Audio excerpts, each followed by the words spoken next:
Chapter 5:16. Luo Hanjin stared at him suspiciously, only to see Li Hanlin walk to the door and clap his hands. After a while, two prison guards walked in with batons in their hands. A baton hit his head, causing him to feel dizzy from the pain. Li Hanlin ordered, "The prisoner is not cooperating. Do something." "What do you mean? What are you trying to do?"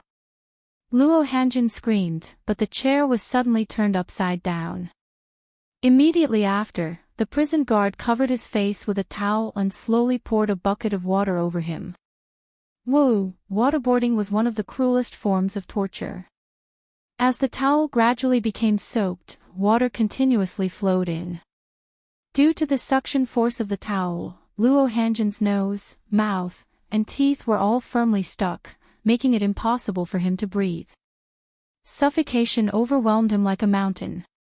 He struggled violently, but his hands and feet were cuffed, so he could not move at all. The sound of the chains clanging against each other was crisp and clear. Yun Tianyu leisurely picked up his teacup, took a sip, and raised his head to signal the prison guard. Li Hanlin immediately waved his hand, and the prison guard hurriedly took the towel away. Luo Hanjin's eyes widened in anger as he breathed in the fresh air rapidly. His expression was twisted and hideous as if he had just come back from the dead. "Are you awake now?" Yun Tianyu put down his teacup and asked. The prison guard hit him on the shoulder with a baton. "Are you awake now? I'm asking you a question." I'm awake now," Luo Hanjin asked in horror. "Brother, who are these two? Who's your brother?" The prison guard angrily slapped him. "Just tell us what we're asking you. Be honest, or else you'll have to bear the consequences." Yes, I understand." Luo Hanjin obediently nodded his head and looked at Yun Tianyu with a look of awe and respect. "You'd better know your place." After saying that, the prison guard turned to look at Li Hanlin obsequiously. With a look from the latter, they obediently retreated. "Wouldn't you have suffered less if you had been obedient earlier? You should know what crime you committed, right?" Yun Tianyu asked unhurriedly before continuing, "You should know what crime you committed, right?" "I know." Perhaps Luo Hanjin had suffered a lot in prison, so he had learned to be obedient when the prison guard came forward.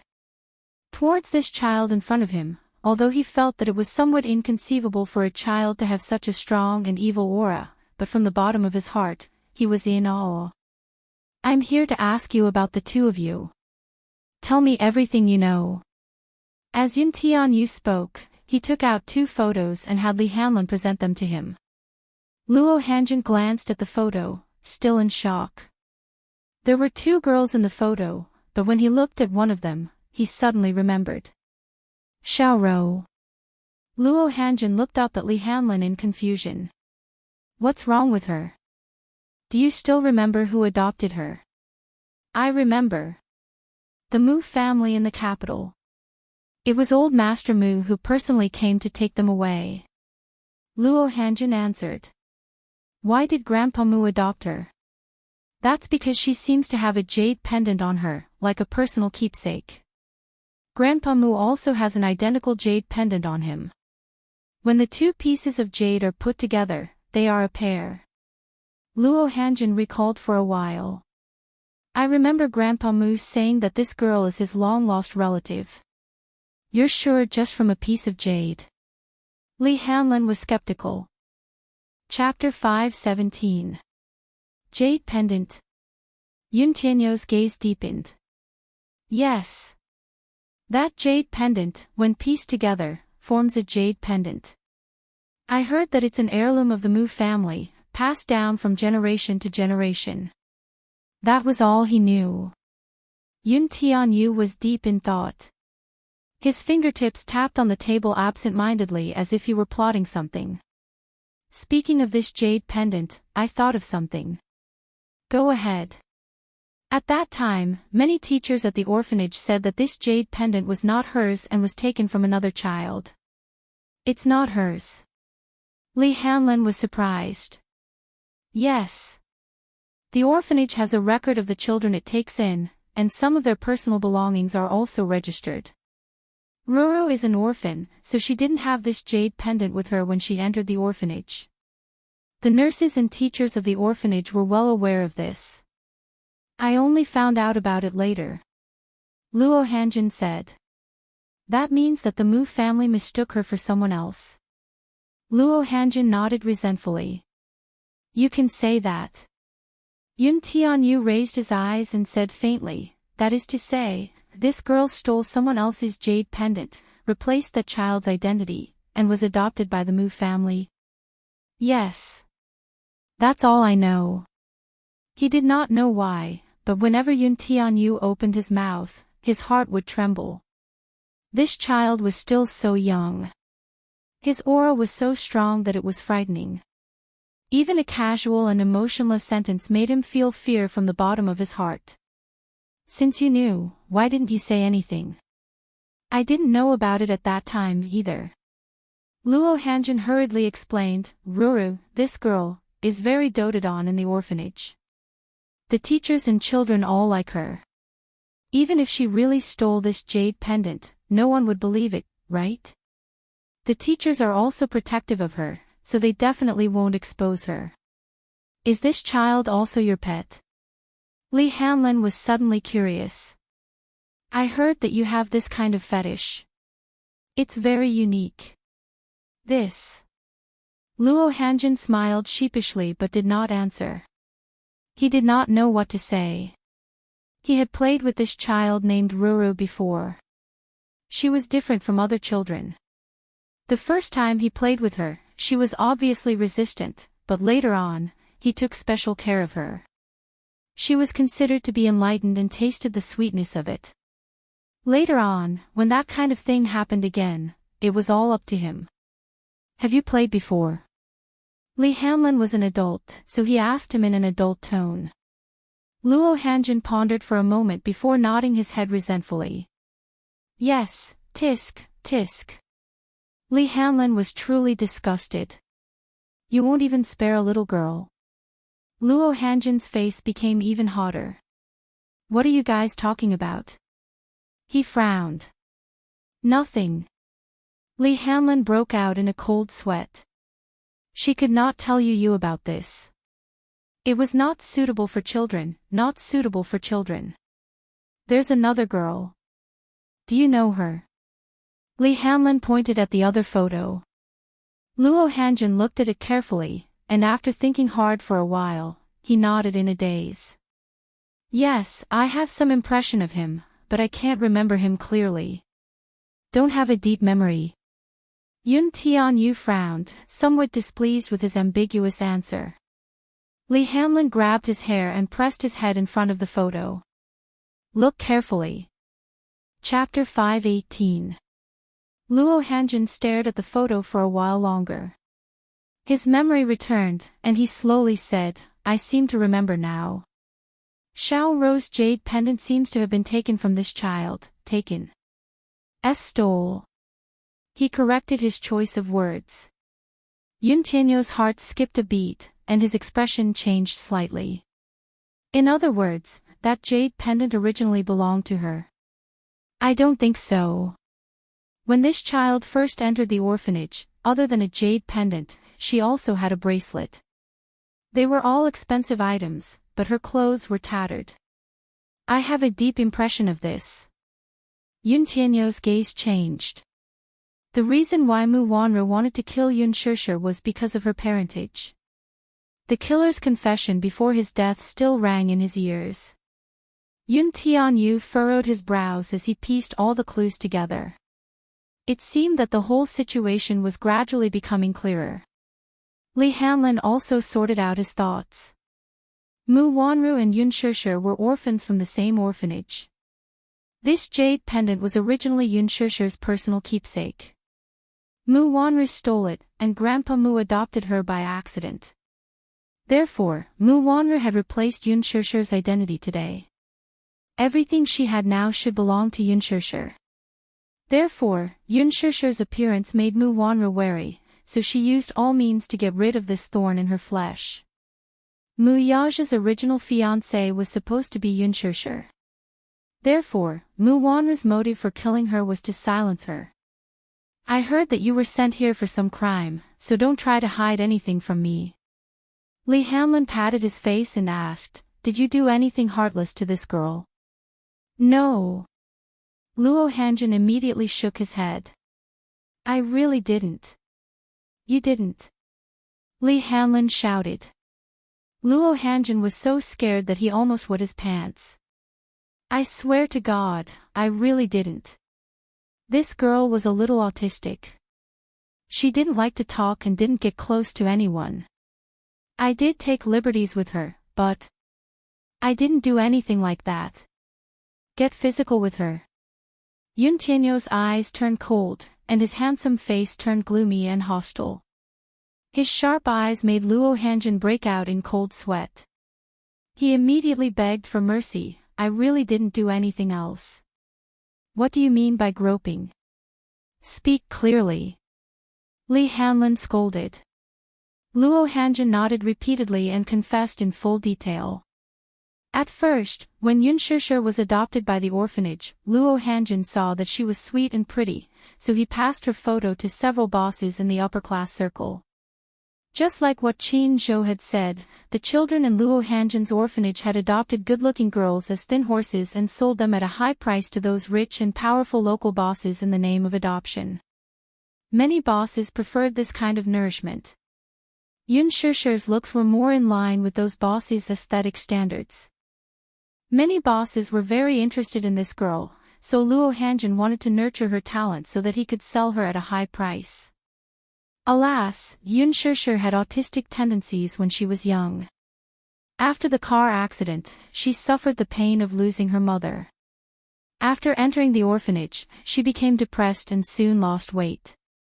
She did not like to talk and was not well liked. She was like a soulless puppet. Chapter 5:19. Those bosses did not like autistic children. Without at the market, Luo Hanjin was a little aggrieved, so he beat her up to vent his anger. It was not that he did not harbor any ill intentions toward her. He had tried to get physical with her, but she resisted so fiercely that he gave up on the idea. Later, the Yun family adopted her and donated a sky-high amount of money to the orphanage.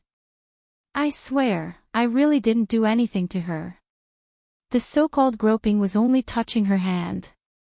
Luo Hanjin was so frightened that he broke out in a cold sweat. Li Hanlin's eyes were filled with disgust when he heard this.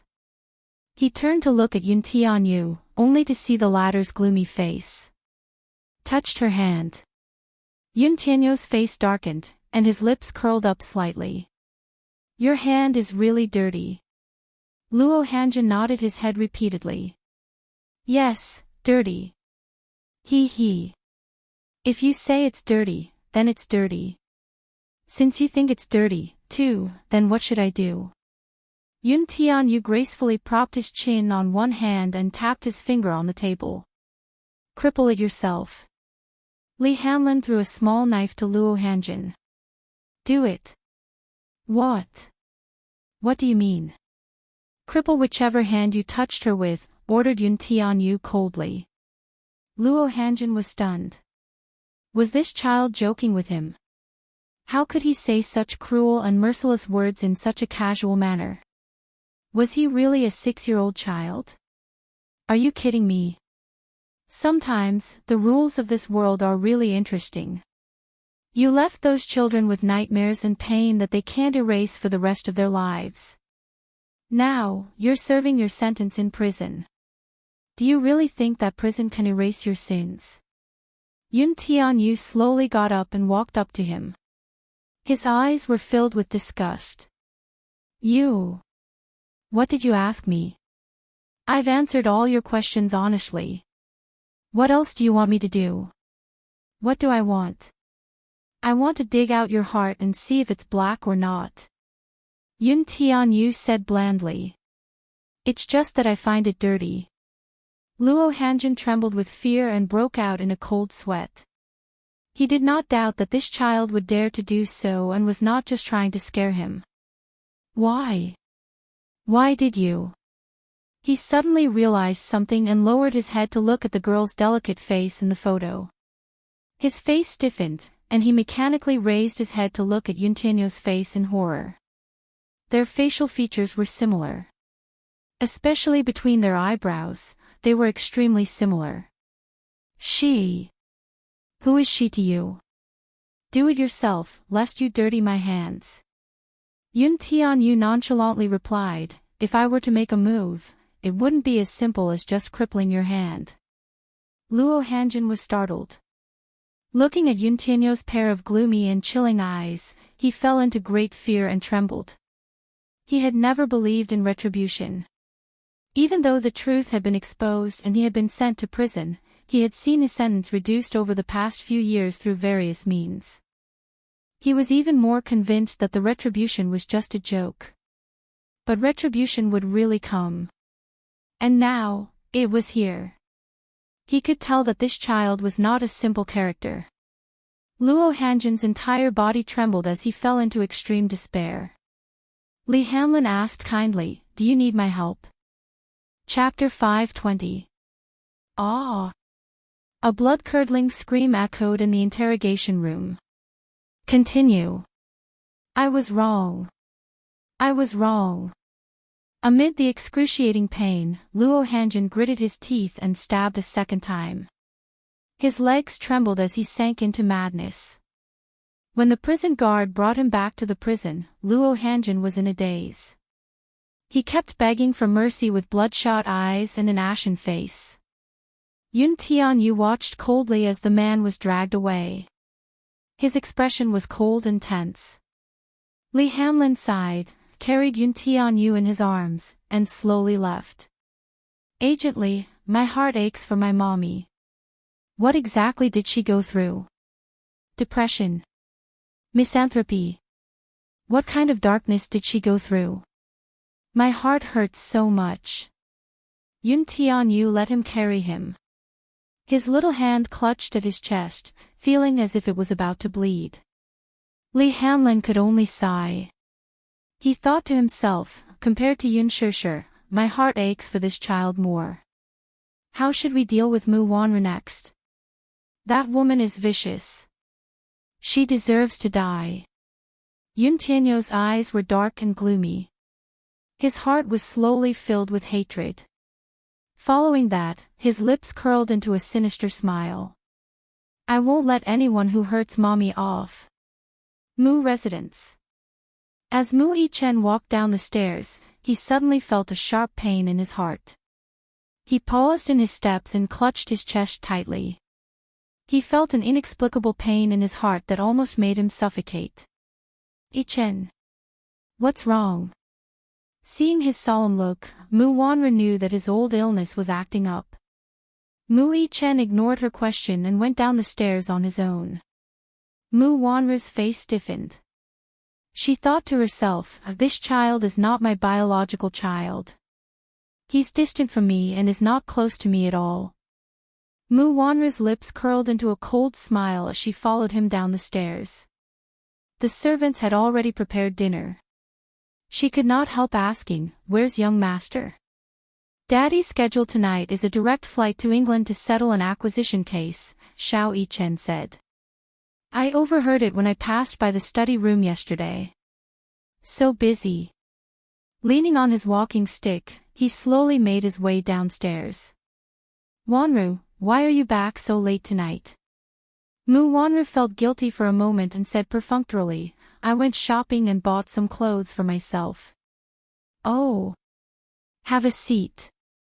After Mu Xing took his seat, Mu Wanru and Mu Yichen slowly took their seats. At the dining table, Mu Wanru suddenly raised her head to look at her grandpa and asked in a roundabout manner, Grandpa, there's something I don't know if I should ask. What is it? Mu Wanru cautiously asked, 6 years ago, I was diagnosed as infertile. Is that true? Mu Yichen raised his head and looked at Mu Wanru in confusion. He seemed to have seen the word infertility on TV before. It had been introduced in a program before. It meant that one could not have children. Mu Xing slowly put down his chopsticks with a solemn look. For this matter, I've invited all the authoritative experts in the country and abroad. They all said that you're infertile and can't have children.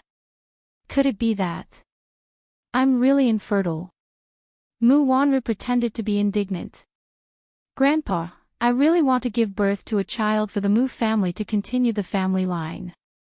Grandpa understands your feelings. Mu Xing knitted his brows. But this matter can't be forced. Chapter 521. The latter was stunned. Mu Yichen showed a look of disdain on his face. Younger brother. He only had one younger brother. He would not acknowledge the child she gave birth to. Mu Yichen frowned. Yun Tinyo's cold and arrogant face appeared in his mind.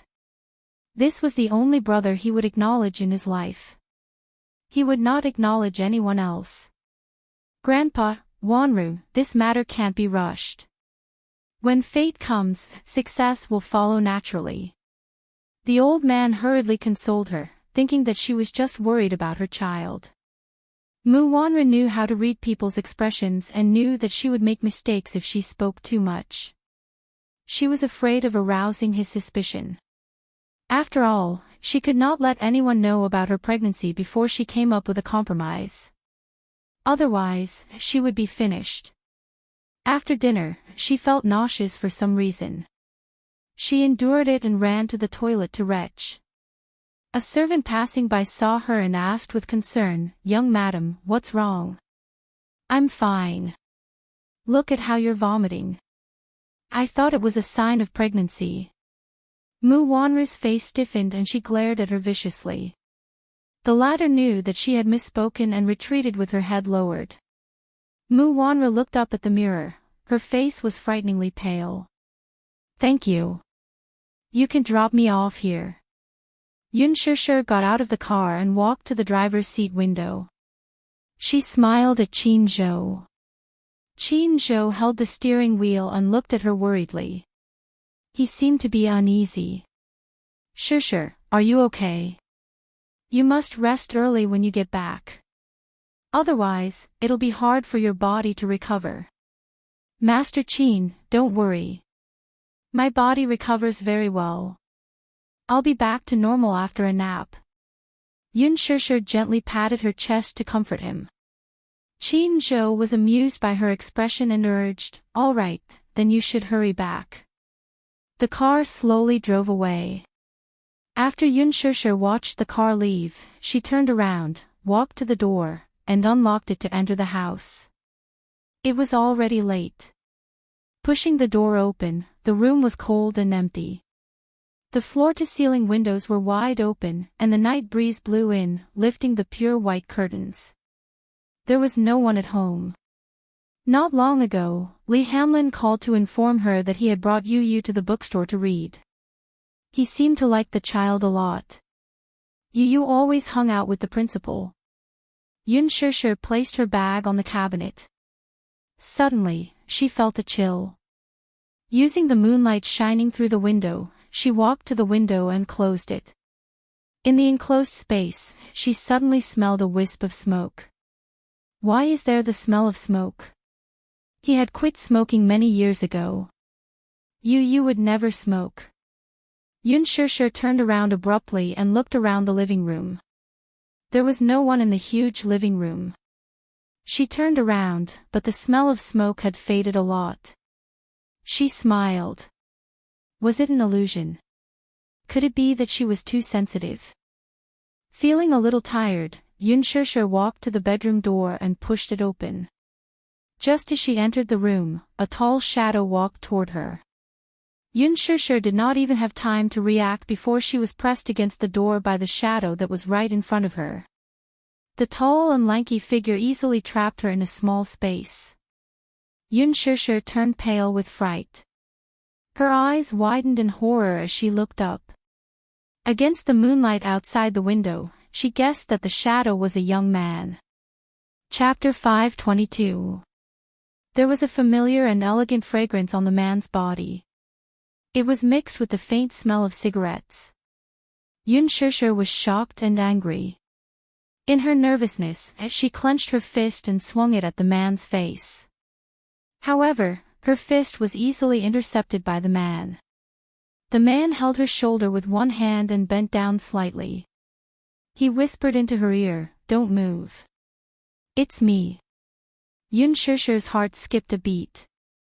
Muyaja. How did he get in? In the darkness, the man's strong aura and unique masculine aura almost overwhelmed her. She had no way of retreating. Why was he here? She was stunned for a moment before she suddenly reacted. This huge villa was his. Moreover, he had also bought this garden bungalow for her. He should have gotten the key, right? Thinking of this, a trace of anger appeared on her face. Just now, when he was frightened, he was still in a state of shock and his heart was beating rapidly. Why was this man always so self-willed? The fabric of his clothes rubbed against her skin. Through the thin material of his shirt, the man's body temperature was almost ironing her breath. For some reason, Yun Shishir suddenly thought of Mu Wanru. This afternoon, when she saw her vomiting, she had a lot of doubts and dark clouds in her heart. She suddenly wanted to ask Mu Yaja. Did something happen between him and Mu Wanru? To put it more bluntly, did he touch Mu Wanru or any other woman? Or was she the only woman he had from the beginning to the end? She suddenly cared about this question. Before she could react, the man lowered his head and gently covered her lips, sweeping away her breath and the doubts that had yet to come out of her mouth. In the darkness, Mu Yaja couldn't see Yun Shishir's complicated and hesitant expression. Yun Shishir couldn't see the tense forbearance on Mu Yaja's face. The kiss was charming and lingering. He seemed to be a little anxious to possess this woman, but he carefully suppressed the desire in his body. She seemed to be a fragile object, and no matter what, he had to treat her gently. His thin lips pressed tightly against hers, almost tyrannically sweeping away her sweet breath. The tip of his tongue gently outlined the outline of her lips, carefully tracing and tasting. It was so gentle that Yun Shishir felt as if she was being carefully doted on by this man. The temperature in the air rose. Gradually, her originally tense body gradually relaxed and she tried to respond to his kiss. Undoubtedly, her kissing skills were extremely inexperienced. Mu Yaja felt that this woman was extremely stupid. Even if she was inexperienced, they had kissed more than a few times, so it was time for her to be enlightened. But when he was sucked into her mouth and sucked on her lilac, he was bitten several times by her pearly white teeth. She was clumsy and unreasonably clumsy. He was a little unhappy in his heart, but he also felt that she was much more adorable like this. Thus, he patiently led her and guided her. Following his guidance, Yun Shishir responded to him bit by bit. At this moment, their breaths were intertwined and their lips were touching. Because their bodies were so close to each other, they could easily feel each other's body temperature. Yun Shishir could also naturally feel the subtle changes in the man's body. Her face immediately turned hot. Yun Shishir was pressed against the door by him, almost unable to resist. Chapter 523. Mu Yaja lowered his head to look at her, taking in all the embarrassment and coquettishness on her face. He brazenly pressed her against the door and slid his hand under her skirt. Don't. Yun Shishir was shocked. You had come back at some point. What did this man want to do? Mu Yaja leaned against her ear and teased her white earlobe. Shishir, I want you. His warm breath brushed against her face. He said her name softly.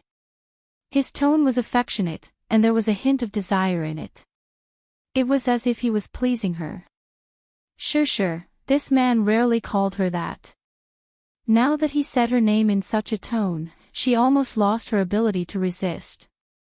This man had the ability to make any woman lose the ability to struggle. While she was lost in thought, the man's hand moved deeper into the unknown territory. Yun Shishir held his hand tightly and said angrily, "Don't mess around." Mess around. Mu Yaja was a little displeased by her careless choice of words. He just missed her very much. Tonight, he was flying straight to London. There was an acquisition case tomorrow, and it was very important to Dishing Financial Group. He had to win this case. However, he was afraid that he wouldn't be able to return for half a month. Thinking that he would not be able to touch this woman for half a month, he was furious. He easily broke free from her resistance. His hand moved even deeper, and his body pressed against hers. Where he ignored her, his movements were a little more ruthless. In a flash, her clothes were stripped down to her shoulders. Yun Shishir was shocked and angry. Her struggling became more intense. It was not that she did not have any desires, but Yu might be coming home soon. The first thing he would do when he got home was to make out with her. If the child were to witness this scene, thinking of that embarrassing situation, Yun Shishir felt her face burning. She glared at the man. In the dark, the man ignored her warning eyes and kissed her again. This time, the kiss was not as gentle and calm as before. Instead, it carried a hint of urgency, as if he wanted to devour her whole. Yun Shishir dodged his attack, and the man took the opportunity to kiss her neck, biting it lightly. Ah, was this man in heat again? What a beast in human clothing. While they were tearing at each other, there were a few times where they almost went off by accident. Mu Yaja secretly gritted his teeth. He was a little angry, so he increased the strength of his hand. Yun Shishir was no match for his methods, and in the blink of an eye, her coat was taken off. Yun Shishir flew into a rage out of humiliation. Mu Yaja! Yun Shishir! Mu Yaja also raised his head and glared at her. His face was filled with dissatisfaction and anger. Are you in heat? You know that I'm in heat. Can't you cooperate with me? Mu Yaja seemed to feel justified and questioned her instead. Yun Shishir was shocked by his shamelessness. I'm flying straight to London tonight for an acquisition. You won't be able to see me for half a month. Mu Yaja grabbed her chin. You really don't want me at all. Yun Shishir's face and ears turned red from his explicit questioning. Her cheeks burned to the boiling point in an instant. She turned her face away fiercely, and her heart was beating wildly.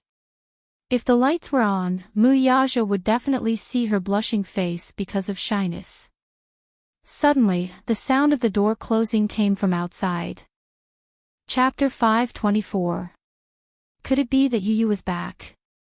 The two of them looked at each other. Then, they heard the sound of footsteps outside the door. Then, they heard Yu's cheerful footsteps and an innocent and romantic voice. Stupid mommy, Yu is back. Bam! The little bun seemed to have turned on the lights in the living room. Then, he made a sound of surprise and ran upstairs to look for her. Mommy, Mu Yaja's eyes twitched. Why didn't this rascal come back earlier or later? Why did he come back at such an unlucky time? Yun Shishir was also very embarrassed. Her mind was blank, but she didn't dare to respond and hurriedly put on her coat. In the dark, she couldn't see where he threw the coat. She didn't dare to turn on the lights for fear of making too much noise. Yun Shishir was so embarrassed that she wanted to die. Why? She felt like she was about to be caught in the act. Where are my clothes? Yun Shishir used the opportunity when the little bun went upstairs to look for her clothes. In a hurry, she pushed Mu Yaja away. However, perhaps because she was too flustered, she didn't bother to turn on the lights. In the dark, she stumbled and bumped into Mu Yaja's chin. Ugh, the two of them were caught off guard, and their bodies collided. Mu Yaja was in pain, so he didn't stabilize himself and fell backward. Yun Shishir's straps got caught on Mu Yaja's shirt button, and she fell down with her body against his. With a dull thud, the two of them fell to the ground. Mu Yaja was a little speechless. He muttered, "Stupid woman. How dare you blame me? Don't you know how to turn on the lights first? Damn. What if he comes looking for you after I turn on the lights? Ah, lock the door first. Yun Shishir quickly got up, but she didn't realize that the strap on her dress was still wrapped around the man's shirt button. She got up, but due to the force of gravity, she fell back onto Muyaja's chest. The man was almost touched by her IQ. Your clothes. What do you mean? It caught my button. The man gritted his teeth. Yun Shishir's face was extremely embarrassed. She immediately reached out to untie it, but she couldn't untie it for a long time. Muyaja was both angry and amused. Why did he end up in such an awkward situation when he wanted to spend some time with her before he left the country? Turn on the lights first. Stand up first. How are you going to stand if my clothes are twisted and buttoned up? How am I supposed to turn on the lights with you on top of me? The man was silent for half a second. Where's the switch? Yun Shishir held her forehead and sighed. She was about to break down. Yun Tianyu wandered around upstairs but did not find anyone. He then ran to the rooftop to take a look. His mommy had some plants there, and she would usually water them when she got home. There was no one on the rooftop either. The little lad was puzzled. Could it be that she was not home yet? He was a little worried, so he quickly took out his phone and dialed Yun Shishir's number. After a few seconds of silence, a ringtone was heard from the living room downstairs. Black lines appeared on the little bun's forehead. Was she downstairs? Thus, he hurried downstairs and followed the ringtone to find Yun Shishir's bag on the cabinet. Was she already home? The corner of his eyes twitched violently. Why did no one respond to his call, then? Was Mommy playing hide-and-seek with him? Mommy, where are you? Yu is home. I want kisses and hugs. The man in the room heard him and was stunned. Why was this little bun so different in front of people and behind them? Chapter 525. What a mischievous person. He was cool and arrogant in front of him, but why did he become so adorable in front of Yun Shishir? Yun Shishir finally unbuttoned the straps on his shirt. When she heard his soft and adorable voice, she instinctively opened her mouth to respond, but before she could utter a word, she quickly covered her mouth in shock. Both of them looked at each other. Yun Shishir gestured at Muyaja to keep quiet. Shoot, now, even Muyaja could not help but feel that the two were not being affectionate and were having an affair. It was as if they were caught red-handed. Yun Shishir put on her coat and looked around. She walked to the floor-to-ceiling window and pulled it open. Outside was the courtyard. She turned to look at Muyaja and urged him in a low voice, "Leave quickly." Muyaja was inexplicably angry and snorted. Why should I leave? Yun Shishir was stunned. Yu is back. You should leave first, okay? I'm not leaving. I haven't kissed or hugged you. Do you think I'll leave just because you want me to? Muyaja leaned against the wall elegantly and mimicked Yu's tone. Yun Shishir's lips twitched violently. Stop fooling around. I'm not fooling around, Muyaja said coldly. You're a child, too. Yun Shishir was so angry that she laughed. Why were the father and son alike? Was it really a matter of genetics? When it came to acting shamelessly, the father and son were exactly alike. Outside the door, Yun Tianyu took a stroll in the bathroom and saw that the light was on through the crack of the door. Yun Shishir had washed her hands when she came back and forgot to turn off the light. The little bun thought that she was bathing inside, so he leaned against the door and asked softly, "Mommy, are you bathing inside?" There was no response for a while. Then, "Mommy, I'm coming in." Little Munchkin covered his eyes and carefully turned the doorknob to enter. She peeked in the direction of the bathtub through the gaps between her fingers. No one. Little Munchkin crossed his arms in defeat and huffed angrily. Where is mommy hiding? Went out. How could he not bring his phone with him when he went out? He walked out of the bathroom and looked at his mommy's bedroom. Through the crack in the door, she saw that the lights were off in the room, but there were shadows flashing by. Yoon Tian-yu cocked a brow in suspicion. He walked to the door and knocked on it. Mommy, I know you're inside. Can I come in? Yoon Shusher's lips twitched as she glared at Mu Yaja. The latter had a relaxed look on his face, and there was no trace of panic on his face. He crooked his finger at her, and then his slender finger gently tapped his cheek as a hint. Even though Yoon Shusher was angry, she couldn't do anything to him. She walked in front of him. The man grabbed her arm and pulled it hard, and she fell into his embrace. Yoon Shusher gritted her teeth, tiptoed, held his handsome face, and kissed his thin lips. The kiss deepened. The kiss was urgent and anxious. Mu Yaja was a little displeased. This woman actually chased him away for her son. Hence, he bit the corner of her lips. Yoon Shusher pursed her lips in pain and pulled away from his. She glared at him fiercely, asking with her eyes, "Are you satisfied now?" Mu Yaja looked at her embarrassed expression with a teasing look in his eyes. Seeing that the door was not locked, Yoon Tian-yu turned the doorknob. Just as he pushed the door open, the lights in the room lit up with a click. Slightly startled, Yoon Tian-yu looked over. Chapter 526. He saw Yoon Shusher standing by the bed with her hands behind her back. She looked at him with a smile. "Baby, you're back." Yoon Tian-yu was stunned for a moment before he fixed his eyes on her face. He scanned her from head to toe. Yu Yu's gaze then landed on her neck. There was a faint mark of intimacy there.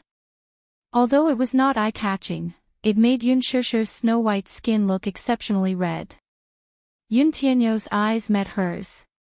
He was startled and raised an eyebrow suspiciously. He saw Yoon Shusher standing by the bed with an embarrassed expression. Her clothes were a little messy, especially at the collar, which had some creases. She forced a smile on her face, but it could not hide her panic and embarrassment. Her eyes revealed an unnatural smile, especially under Yu Yu's suspicious gaze, which made her smile look even more awkward and stiff. "Yu Yu." Yoon Shusher called out to him awkwardly. Following his gaze, she realized that her clothes were a little wrinkled. She then smiled awkwardly, only to see Yu Yu's eyes still sizing her up. As if he had caught some clues, the expression on his young face darkened. His gaze made her feel extremely awkward. There was a moment of dead silence. Yoon Shusher broke the awkwardness. "Yu Yu, what's wrong with you?" Yu Yu was silent for a moment before he glanced at her from the corner of his eyes. With a strange look, he asked, "Mommy, I called you so many times, why didn't you reply to me?"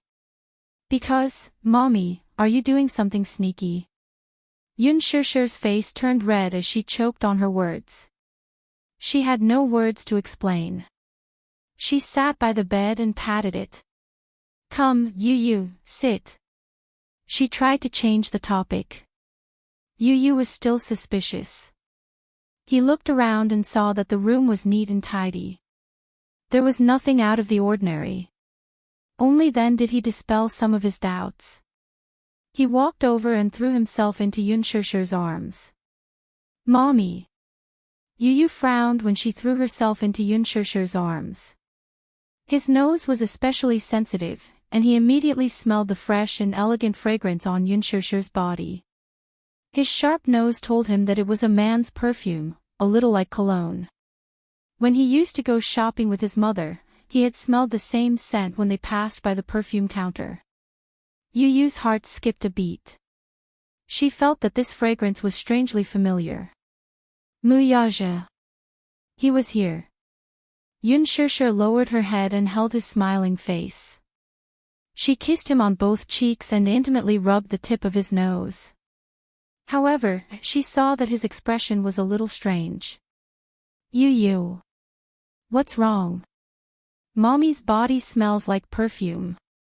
Yu looked at her with a pout and didn't mince his words. Yun Shishir stuttered awkwardly. That's Mommy's perfume. Nonsense. Mommy's body smells good. She never wears perfume.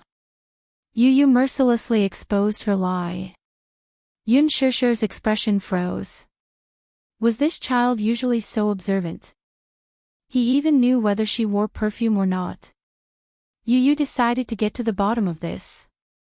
Hence, he pointed at the red mark on her neck and asked, "What's this?" "Where?" "Here. It's red." Yu narrowed his eyes and continued to ask. Chapter 527. Ah, when did he leave it? That bastard. Yu chased after her and asked, "Mommy, what's that?" "It's a mosquito bite." "That's not a mosquito bite." Yu placed his hands on his chest. He was obviously unhappy with her contradictory explanation. She turned around and saw the little bun looking at her suspiciously. He suddenly said, "There's something going on." Silence. Did this child have to be so sensitive? The child was too smart. It wasn't good. She didn't know how to deal with it. Yun Shishir didn't know whether to laugh or cry. She hurriedly went into the bathroom and tidied up her messy clothes in front of the mirror. Yu walked around the room and suddenly found a shoe print on the floor-to-ceiling window. They had hired a cleaner, and a cleaner would come to clean the room regularly every day. The room was always clean. He squatted down and touched the print. It was still fresh and seemed to have been left not long ago. He walked to the floor-to-ceiling window and pushed it open. He walked to the balcony and turned on the lights in the courtyard. He looked around. Who? There was a melodious whistle. Yu's expression changed. He looked in the direction of the sound and saw a tall man standing under a tree in the courtyard with his hands in his pockets. Who's that? Muyaja slowly walked out from under the tree. Under the light, his handsome face broke into a sinister smirk, which was full of evil intent. He was wearing a shirt with the collar slightly open. There was also a red kiss mark on the same spot as Yunshishir's. It was bright and eye-catching. Muyaja smiled evilly and looked at Yu provocatively. This man was clearly openly provoking him. Yu clenched his fists in anger. His expression turned cold and he looked unhappy. Muyaja, however, seemed to ignore the anger on his face as he turned around and boldly left through the courtyard's back door. When Yun Shishir returned to the room, she saw Yun Tianyu standing on the balcony outside the window. His stiff back showed a hint of anger. What's wrong? Yu. Yun Shishir walked over and squatted in front of him. Yun Tianyu's handsome little face scrunched up in sadness. His eyes were brimming with tears. He looked so aggrieved that it was as if the sky was about to collapse on him. His little mouth pouted high into the air. I'm not happy. I want Mommy's kisses and hugs. He had been working so hard outside, only to find that his dear Mommy had been snatched away by that man.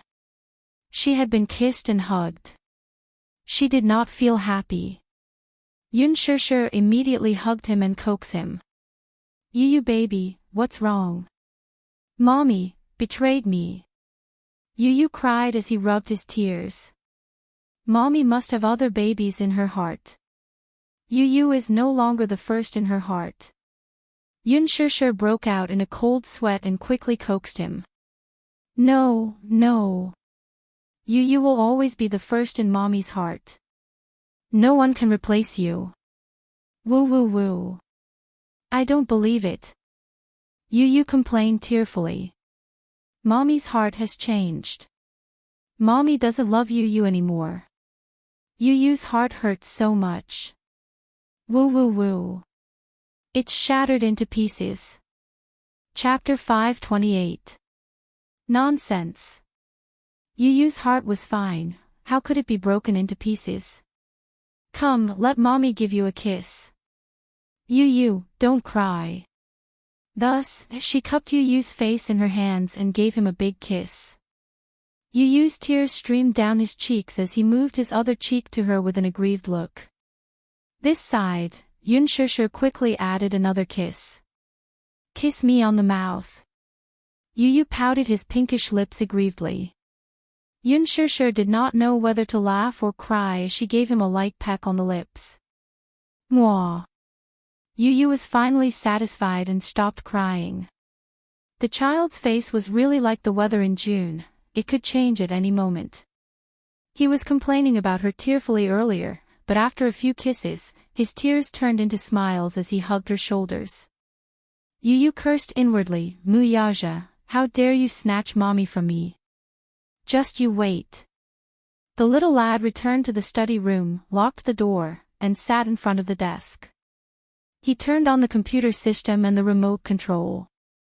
The bookcase slowly opened to reveal a large screen wall. He opened the system interface and typed furiously on the keyboard. The interface soon showed the city's transportation system. Lee Hamlin had previously mentioned to him that Dishing Financial Group had an important acquisition project. Tonight's flight was flying directly to London, England. They were probably on their way to the private airport now. Yun Tianyu propped his head on his hands as his pink lips curled into a devilish smile. He stared at the screen and keyed in a series of commands. He successfully hacked into the system. 10 seconds later, he looked at the crisscrossing route system on the screen with a satisfied look on his face. He quickly glanced at it, and the 10 routes to the Mu Group's private airport appeared in his mind. He sneered and entered another command. He hit the enter key, and the dozens of routes on the screen turned red. Muyaja, you want to play with me? Naive. Honk, honk, honk, beep, beep, beep. On the Hawaiian elevated highway, the sound of horns and car horns rose and fell one after another, piercing one's eardrums, causing one to be unable to help but feel depressed.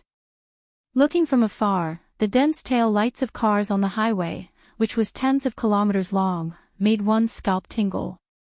Chairman Mu, there seems to be a traffic jam ahead. The driver turned around and asked anxiously. Muyaja was originally staring at the screen of his laptop and browsing through his emails. Hearing this, he raised his head. Unknowingly, the cars outside the window were packed together, making it difficult to move. What happened? There's a traffic jam, didn't I tell you to avoid the traffic? Chairman Mu, this road has never been blocked before. It's the fastest route to the airport. The driver defended himself. It seems that there's something wrong with the signal in front. Signal malfunction.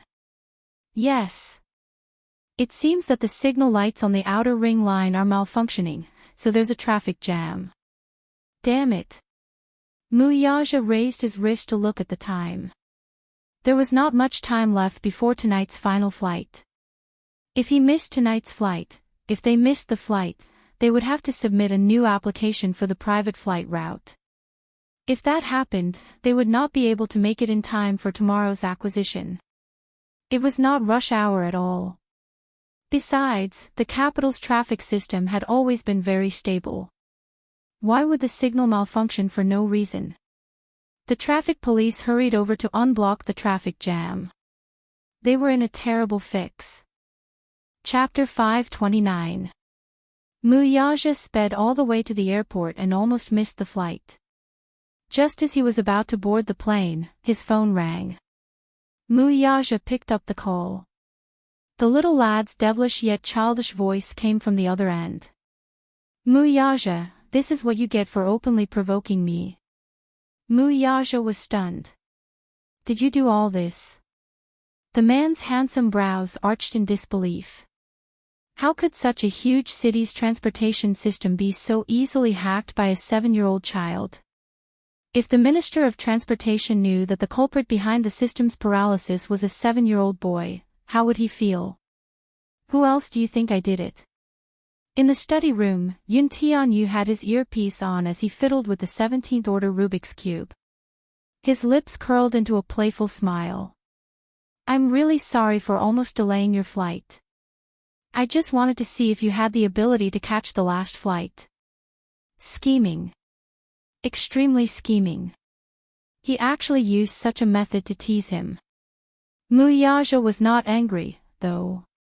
Instead, he was shocked by the boy's ability to be able to destroy and even paralyze the transportation system in a short period of time. It took an hour for it to return to normal. It was unbelievable that such an ability came from a 6-year-old child. You must be very surprised. Yun Tianyu placed the restored Rubik's Cube on the study table. With his hands clasped together and his chin under his head, he asked quietly, I heard that you're investigating me. Haven't you been investigating the chairman of Liji Holdings? Muyaja's face instantly tensed up. He had an inexplicable premonition. Muyaja, since you're my daddy, I'll tell you in secret. Yun Tianyu looked at the phone and casually enunciated each word. I'm the chairman of Liji Holdings. You? Muyaja was stunned. The chairman of the world's largest toy supplier, Liji Holdings, was actually him. Yun Tianyu smiled. He could vaguely imagine Muyaja's shocked expression right now. There was no harm in revealing his true identity to him. This identity alone was enough to shock him.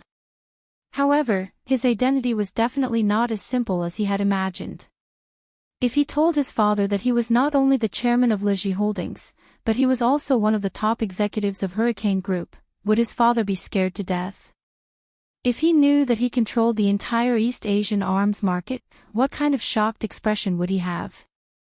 If he knew that the Hurricane Group's Sky Eye system was developed by him, and if he knew that the toys he designed were used by the Hurricane Group in military equipment, what kind of expression would he have? But he wouldn't let his daddy know about this. He would not let him find out about these secrets. If anyone could find out everything that they wanted to, wouldn't he lose a lot of face? This was his secret. Yun Tianyu's pink lips lightly pursed as he leisurely said, Muyaja, your son isn't as simple as you think. Muyaja raised his eyebrows slightly. He felt that this little fellow was far beyond his imagination. Does your mommy know about this? She doesn't, and I won't let her know, either. Yun Tianyu said. Muyaja, there's something I want you to know. Before you chase after my mommy, can you deal with that fiancé of yours first? Yun Tianyu coldly asked. Chapter 530. Don't tell me that you don't know Mu Wanru's background. You should have known what kind of person she is. I know. Yun Tianyu was stunned. Then, why haven't you made a move yet? You don't have to interfere in this matter. Muyaja did not know where this little bun had gotten this information from. While he was surprised, he was also shocked by the boy's formidable means. No matter what, he did not wish for Yun Tianyu to interfere in this matter. This was what he should do as a man. Naturally, he would not let his son step in. Yun Tianyu snorted. I can't be bothered either. Anyway, so what if he exposed Mu Wanru? He did not wish for his mother to return to the Mu family and become the so-called Missy of the Mu family. He disdained it. Status, power, and wealth, whatever the Mu family had, he had as well. Returning to the Mu family might not be a good thing for his mother. It was not that he had not met Grandpa Mu before, but he did not like him from the very beginning. He had a nagging feeling that this old man was not a simple character. From his eyes, Yun Tianyu could see too many things. His intuition told him that returning to the Mu family would bring more misfortune than fortune to his mother. After investigating Mu Wanru, Li Hanlin found out another thing. Yun Shishir had been in a car accident when she was 9 years old. That accident was very tragic. Out of the 3 people in the car, 1 was dead, 1 was injured, and 1 was missing. He heard that Yun Shishir's mother had passed away in a car accident along with the car. Li Hanlin, on the other hand, found out that the car accident was not a simple accident.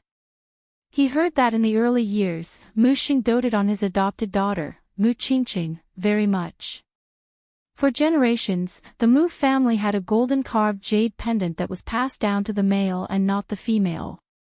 It was only passed down to the heir. At that time, Mu Lianqing was the Mu family's second heir, yet Mu Xing gave this jade pendant to Mu Qingqing as a personal keepsake.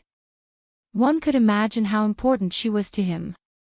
Later, she fell in love with a smuggler and got pregnant before marriage. This made Grandpa Mu furious and even forced her to abort the child in her womb. Mu Qingqing refused to comply and left the Mu family. From then on, her whereabouts were unknown. In order to find his beloved daughter, he did not hesitate to turn the capital upside down. A few years later, it was rumored that Mu Qingqing was hunted down by the underworld. Her car overturned during the chase and she fell off a cliff. But was it really because he was being hunted by the underworld? Li Hanlin even suspected that Mu Qingqing's car accident had something to do with this man. Rumor had it that Mu Xing loved his daughter so much that his love for Mu Qingqing was almost twisted. If that was the case, then the Mu family was no different from a tiger's den. Naturally, he would not let his mommy return to such a scary place. Since you like my mommy, please don't let her be accused of something she didn't do. Before you chase after my mommy, clean up all the women around you. Remember, this is my bottom line. Yun Tianyu said coldly, showing no mercy to her. This was undoubtedly a negotiation with him. There was no doubt that Yun Tianyu had the right to negotiate with him. My mommy is beautiful, gentle, and has such an outstanding son like me. Do you think she can only have you? He felt disgusted at the thought of what Mu Wanru had done to bully his mommy. Chapter 531. However, if Mu Wanru did not know the immensity of heaven and earth and came knocking on his door again and again, he did not mind getting rid of her personally. He did not want her to be an eyesore. Mu Yaja did not know how far his investigation had progressed. However, he kept Mu Wanru alive because he had his own plans. Similarly, at least for now, he would not let Yun Shushu return to the Mu family. He was stingy with his explanation and only said, "Don't worry, I'll handle it well." Mu Yaja, don't let your son down. Yun Tianyu raised a brow, satisfied with his reply. After hanging up the phone, Yun Tianyu walked out of the study room. Yun Shushu had already prepared dinner for him. Yun Shushu, who had no idea what had just happened, saw the little lad walk out of the study room and immediately called out, "Yu, come and have dinner." Okay. It was rare for Yun Shushu to cook, and Yu was extremely touched. When he walked to the dining table and saw the 2 bowls of instant noodles on it, Yu's face darkened and the corner of his mouth twitched. What is this? Noodles, Yun Shushu answered in embarrassment. What's that charred lump on the noodles? Yu pointed stiffly at the lump of unknown yellowish substance floating on the surface of the noodles. Yun Shushu nervously answered, "It's a poached egg. I didn't pay attention to the heat when I was frying it." Then, what about this? Yu fiddled with his chopsticks, and some diced meat floated in the broth. Square leg meat. It's more flavorful after being diced, Yun Shushu explained. Yu remained silent. Mommy, I want it to be simpler. Besides, the instant noodles are delicious. Yu, don't be picky. Mommy has worked very hard. Yun Shushu looked guilty and begged for mercy with her hands clasped together. Mommy, your cooking skills are so poor, aren't you afraid that you won't be able to get married? Yun Shushu said without thinking, I'm not afraid.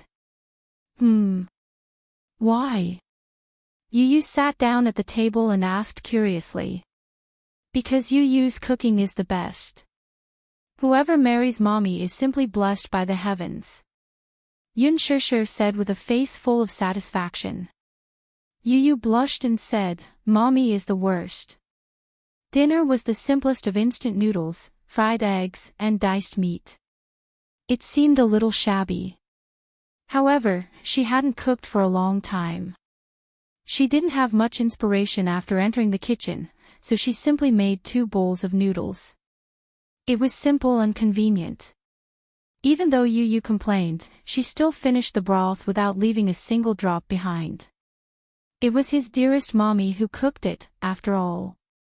Even if the standard of the fried eggs was not satisfactory, they were cooked by his mommy, after all. He would not be picky about it. Yun Shishir felt a little guilty. Yu, isn't mommy too irresponsible? I cooked instant noodles for you to eat. Yu said faintly, mommy still has self-awareness, right? Yun Shishir was silent. Forget it. I forgive you. Yu put down his bowl and chopsticks, looked up at her, and smiled. My mommy is only responsible for being beautiful, while Yu is responsible for earning money to support the family. You are only 7 years old. How can you earn money to support the family? Yun Shishir was amused by him.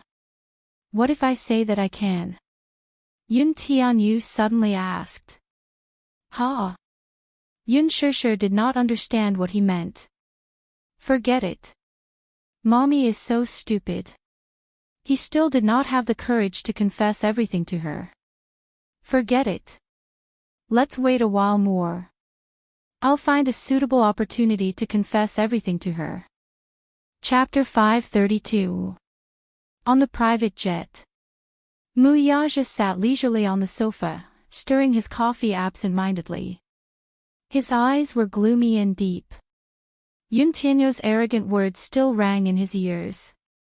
For the past 2 days, he had indeed ordered people to investigate who Lizhi Holdings' senior board members were.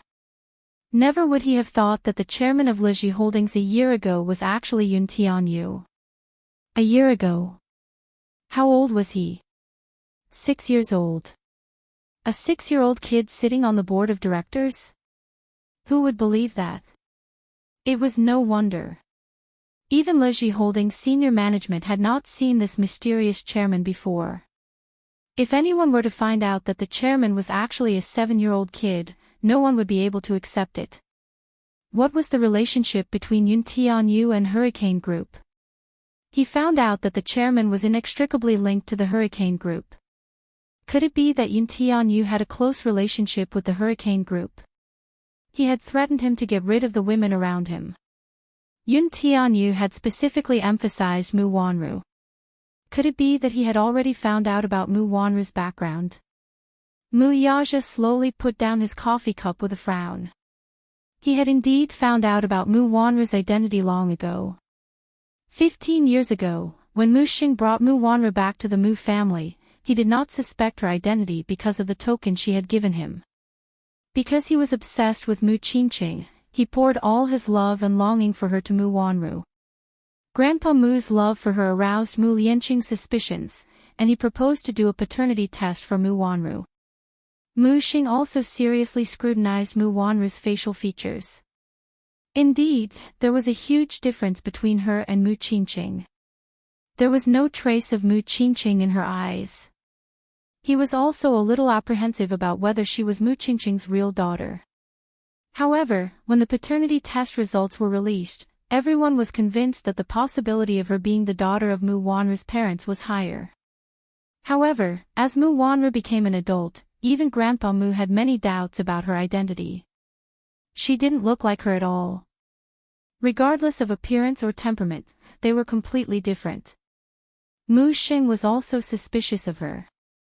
Although her appearance was beautiful and delicate, she didn't look like that woman's at all, which aroused his suspicion. Hence, Grandpa Mu secretly ordered someone to take her hair for a DNA test. In the end, there was still no problem. Mu Yaja was suspicious and secretly investigated, only to find out that Mu Wanru had secretly bribed the people in the genetics department in the hospital to change the DNA test results.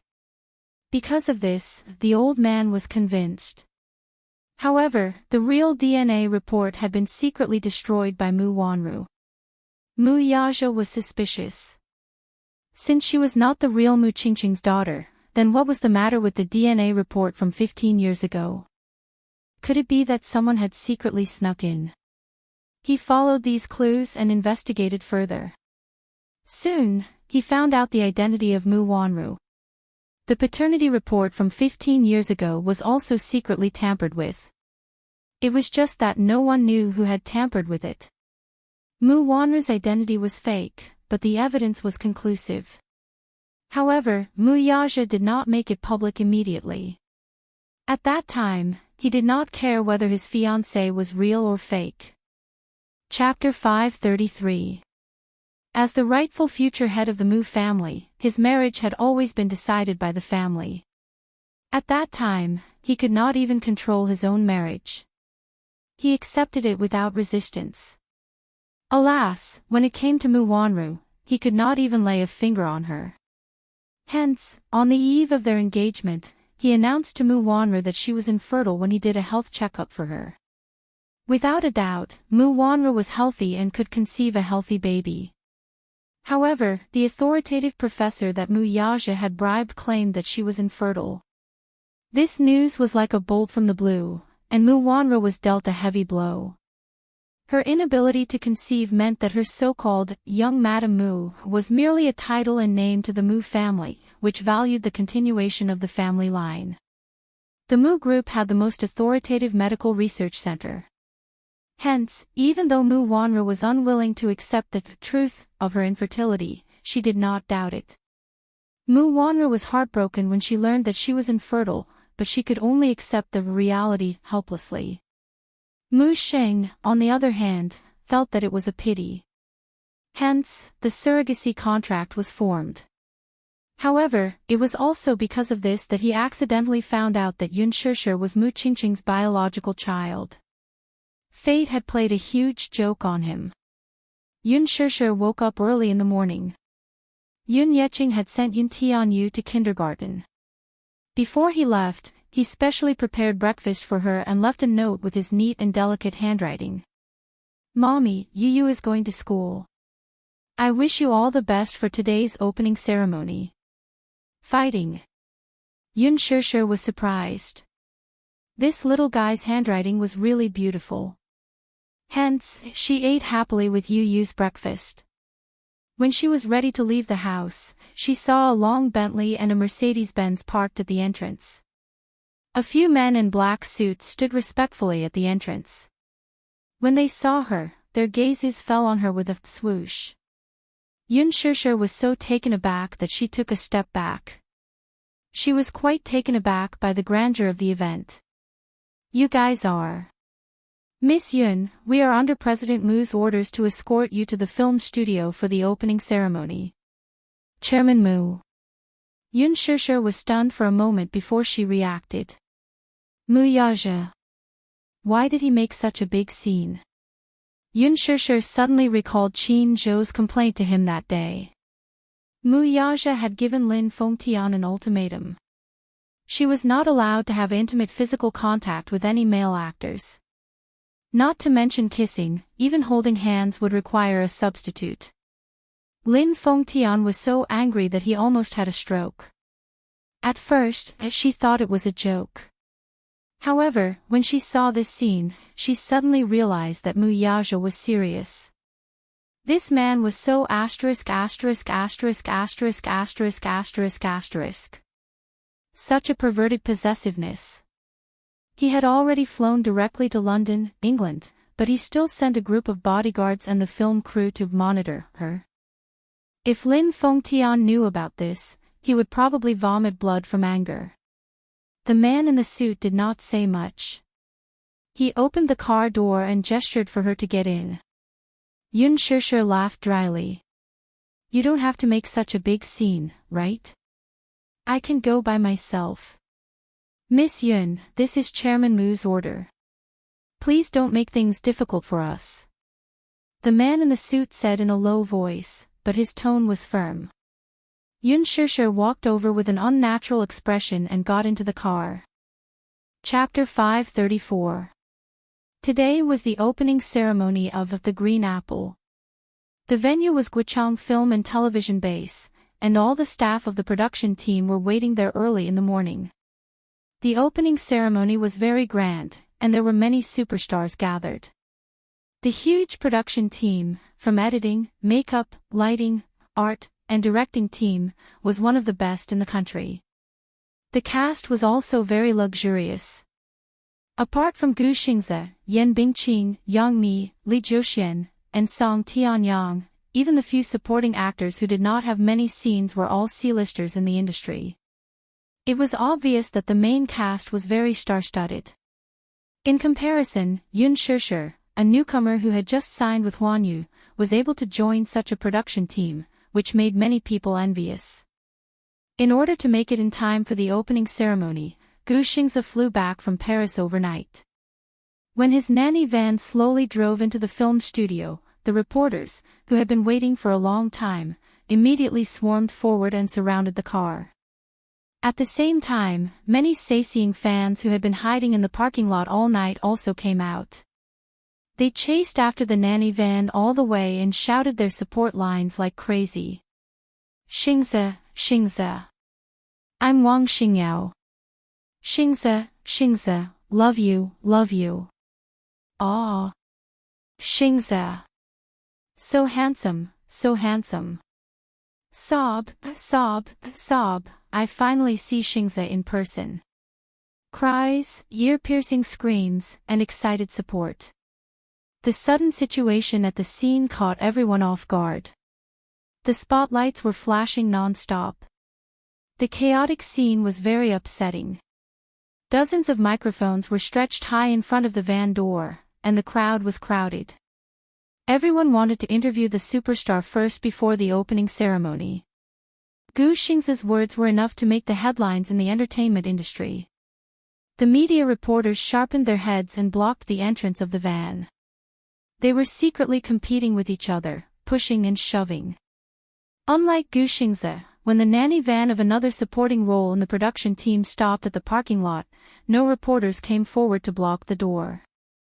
Her cold and cheerless appearance was worlds apart from Gu Xingze's situation. Other stars lacked exposure, so they did not hesitate to hype themselves up to get exposure. However, Gu Xingze did not lack exposure at all. Wherever he went, in the car, Gu Xingze was wearing sunglasses and a mask. He was looking at the crowd outside the window with a gloomy face. He was sitting motionlessly in the car, listening to the demo album with headphones in his ears. The assistant beside him was so anxious that he was sweating profusely. He quickly contacted the security personnel of the film crew. Yes, the parking lot is here. It's all paparazzi. Did you clear the area or not? The interviews will be held after the opening ceremony. Xingze won't be accepting any interviews now. Yes. Quickly come and maintain order. After hanging up the phone, everyone in the car quietly waited for rescue. The driver looked at the bustling scene outside the window and couldn't help but sigh. These paparazzi are really going all out just to get a headline. Today is the opening ceremony of The Green Apple. These paparazzi booked the entire hotel 2 days ago so that they could interview Xingze first, the assistant said helplessly. Didn't the production team arrange an interview for Xingze? Chapter 535. The assistant sneered and explained, the interview script was prepared by the production team in advance. The reporters can't ask whatever they want. Soon, the security guards of the production team rushed over and began to clear the scene. These media reporters were unwilling to give up. After a few words, they got entangled with the security guards. Accompanied by the occasional shouting and shoving, the crowd pushed and shoved. A few obsessive fans blended into the crowd and clung to the car door crazily, banging on the car window excitedly. Screams rose and fell. Xingze. Ah, Xingze. Xingze. I love you, I love you. You'll always be my Prince Charming. Hubby. Hubby. A few obsessive fans finally saw their idol's face up close. They could no longer hold back their excitement and tears streamed down their cheeks. Gu Xingze ignored them. The assistant was stunned and speechless. F***ck. Must they be so crazy? Do these people have any integrity? This is too exaggerated. The opening ceremony is about to start. What's wrong with the production team? Why is the security so bad? They can't even clear the scene. What should we do? Someone complained. I guess the production team didn't expect Xing's popularity to be so terrifying. Yun Shishir sat in the car. As soon as the car drove into the parking lot, she could hear the ear-piercing noise of the crowd through the car window. She looked out of the car window in surprise, only to see a nanny van surrounded by a crazy crowd. Among them, there were the security guards of the production team.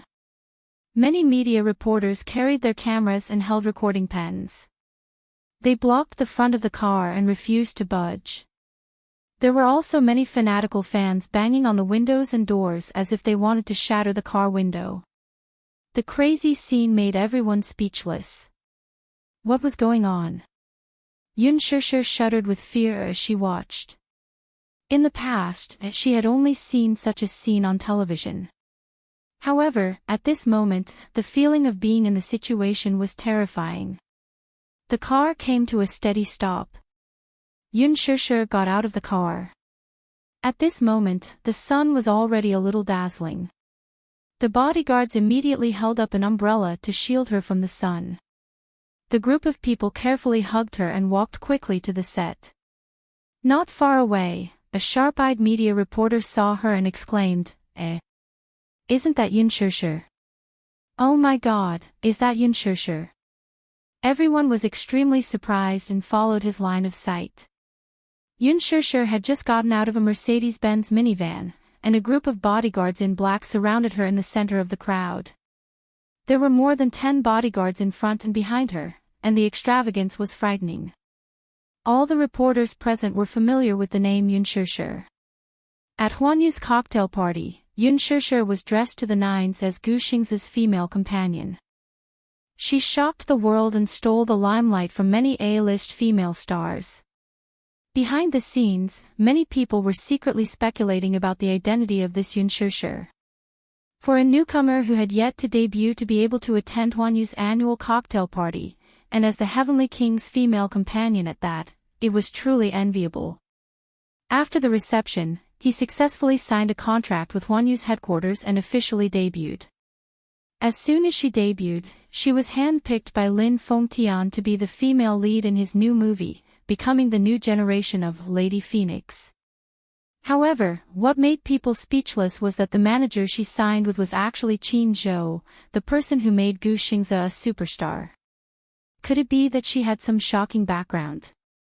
She could actually make 2 A-list actresses, Yang Mi and Yan Bingqing, to be her foil. Chapter 536. Hence, a group of reporters scrambled to get close to Yun Shishir. When Yun Shishir saw the reporters carrying big and small bags and cameras rushing toward her like a wave, her expression changed and she instinctively took a step back. Immediately, a bodyguard stood in front of her and blocked the reporters for her. The bodyguards sent by Mu Yaja were all top experts. They were well-trained and did not care about the paparazzi at all. The bodyguards stood there with cold expressions. They were tall and strong, and their aura was shocking. Just their aura alone was enough to suppress the reporters. When the reporters saw this, they could not help but feel a little guilty and stopped in their tracks. What's going on? Why are the paparazzi running away? In the car, Gu Xing's assistant noticed that the reporters were suddenly rushing in one direction. Puzzled, he followed the direction they were heading and saw a group of reporters chasing after an elegant-looking woman with their cameras raised. The bodyguards kept chasing them away. The paparazzi did not dare to go too far and could only follow behind unwillingly. The bodyguards protected Yun Shishir and left quickly. The scene was orderly. Yun Shishir, the female lead of this movie. She's here too. But, what a grand display. The assistant was dumbfounded. Gu Xingze turned around and looked through the car window at Yun Shishir, who was in the middle of the crowd. His gaze deepened. The assistant patted him on the shoulder. "Get out of the car now, Xingze." Thanks to Yun Shishir, the paparazzi were chasing after her. The assistant got out of the car. Coincidentally, a few bodyguards from the production team rushed over and chased the sightseeing fans out. The bodyguards protected Gu Xingze and rushed to the venue. "Sister Bingqing, is that girl the Yun Shishir you were talking about? The newbie who talked back to you last time?" After Yan Bingqing got out of the car, the assistant beside her pointed at Yun Shishir's back and asked with a displeased expression. The latter snorted coldly as a look of contempt appeared on her face. "It's this B***TCH. She actually dared to embarrass me during the trial shoot. She even dared to talk back to me. She doesn't know her place. I heard that she landed on the set out of nowhere. Could it be that she was taken advantage of? Otherwise, with her standard, how could she have so many resources when she just debuted? One look and I can tell that she has a shady background." Yan Bingqing said viciously. "If it weren't for her, the female lead would have been me." The assistant quickly agreed. "That's right. Sister Bingqing, when the time comes to join the crew, show her who's boss. Don't think that you can steal the limelight just because you're the female lead."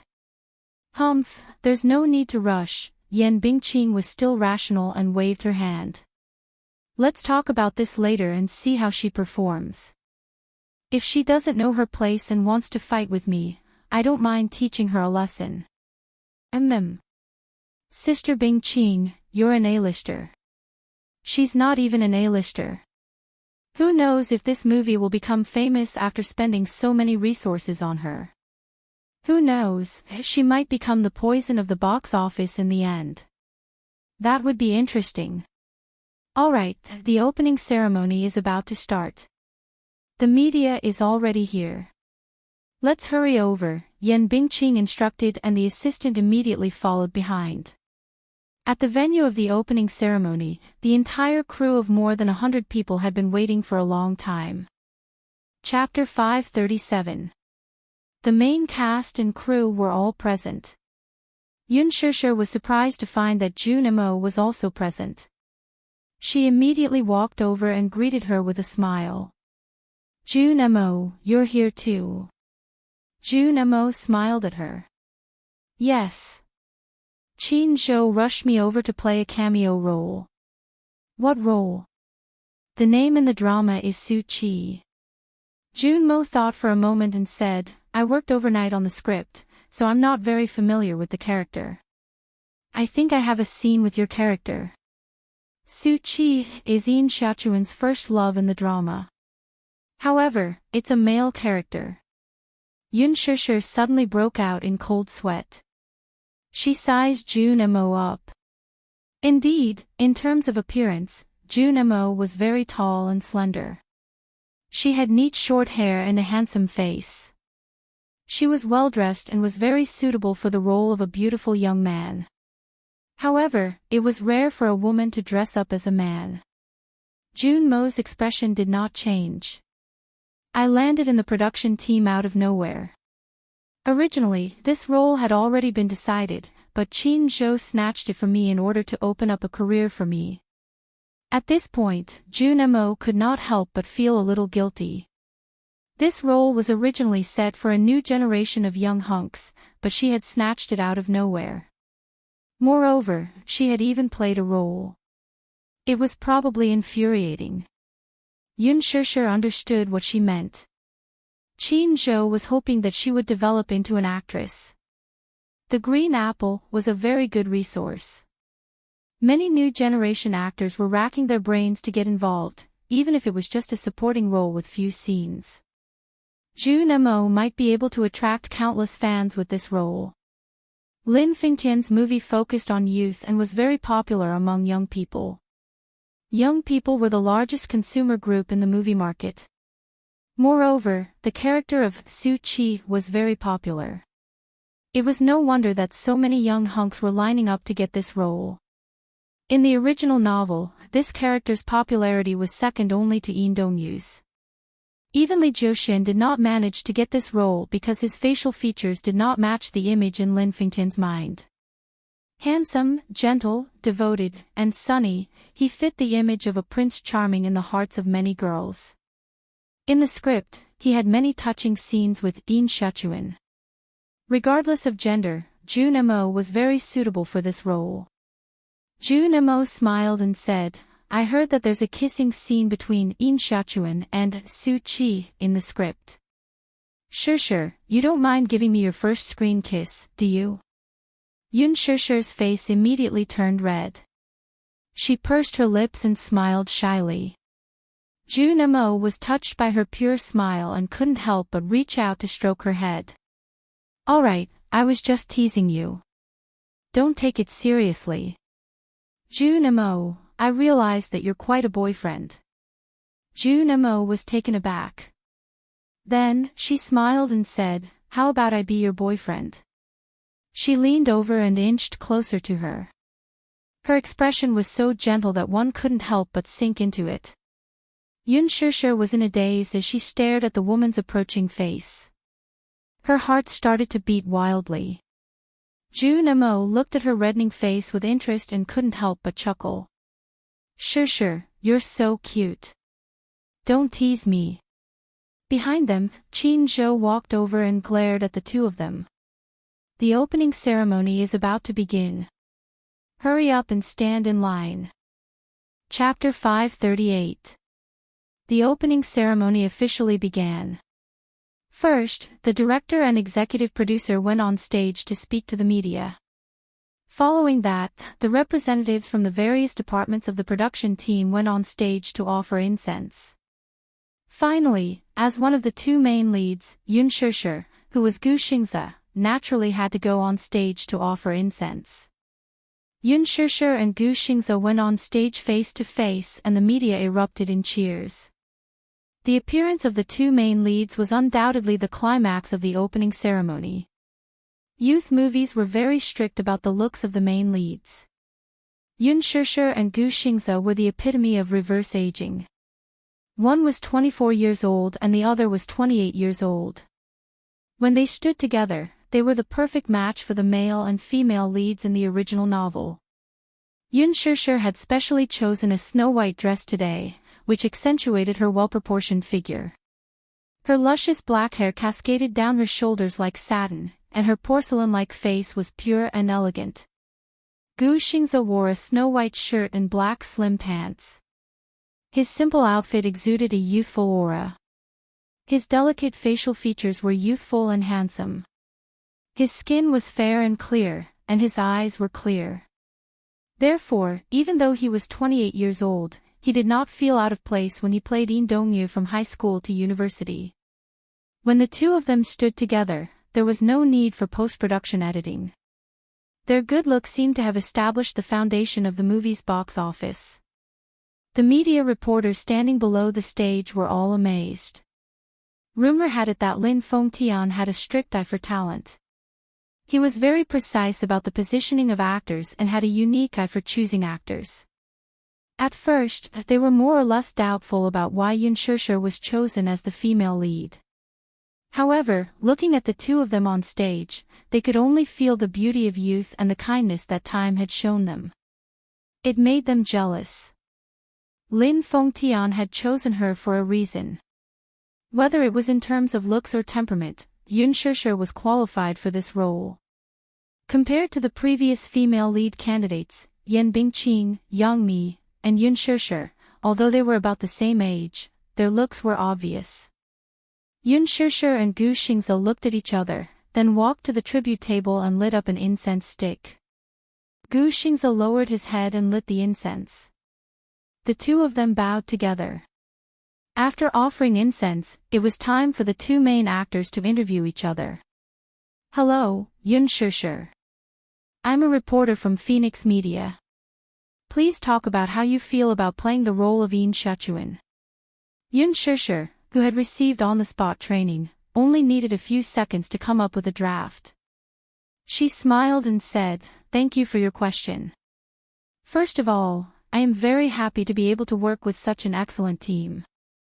Director Lin Fengtian was a very responsible and dedicated director who pursued perfection in his film career. The atmosphere on the set of The Green Apple was very good.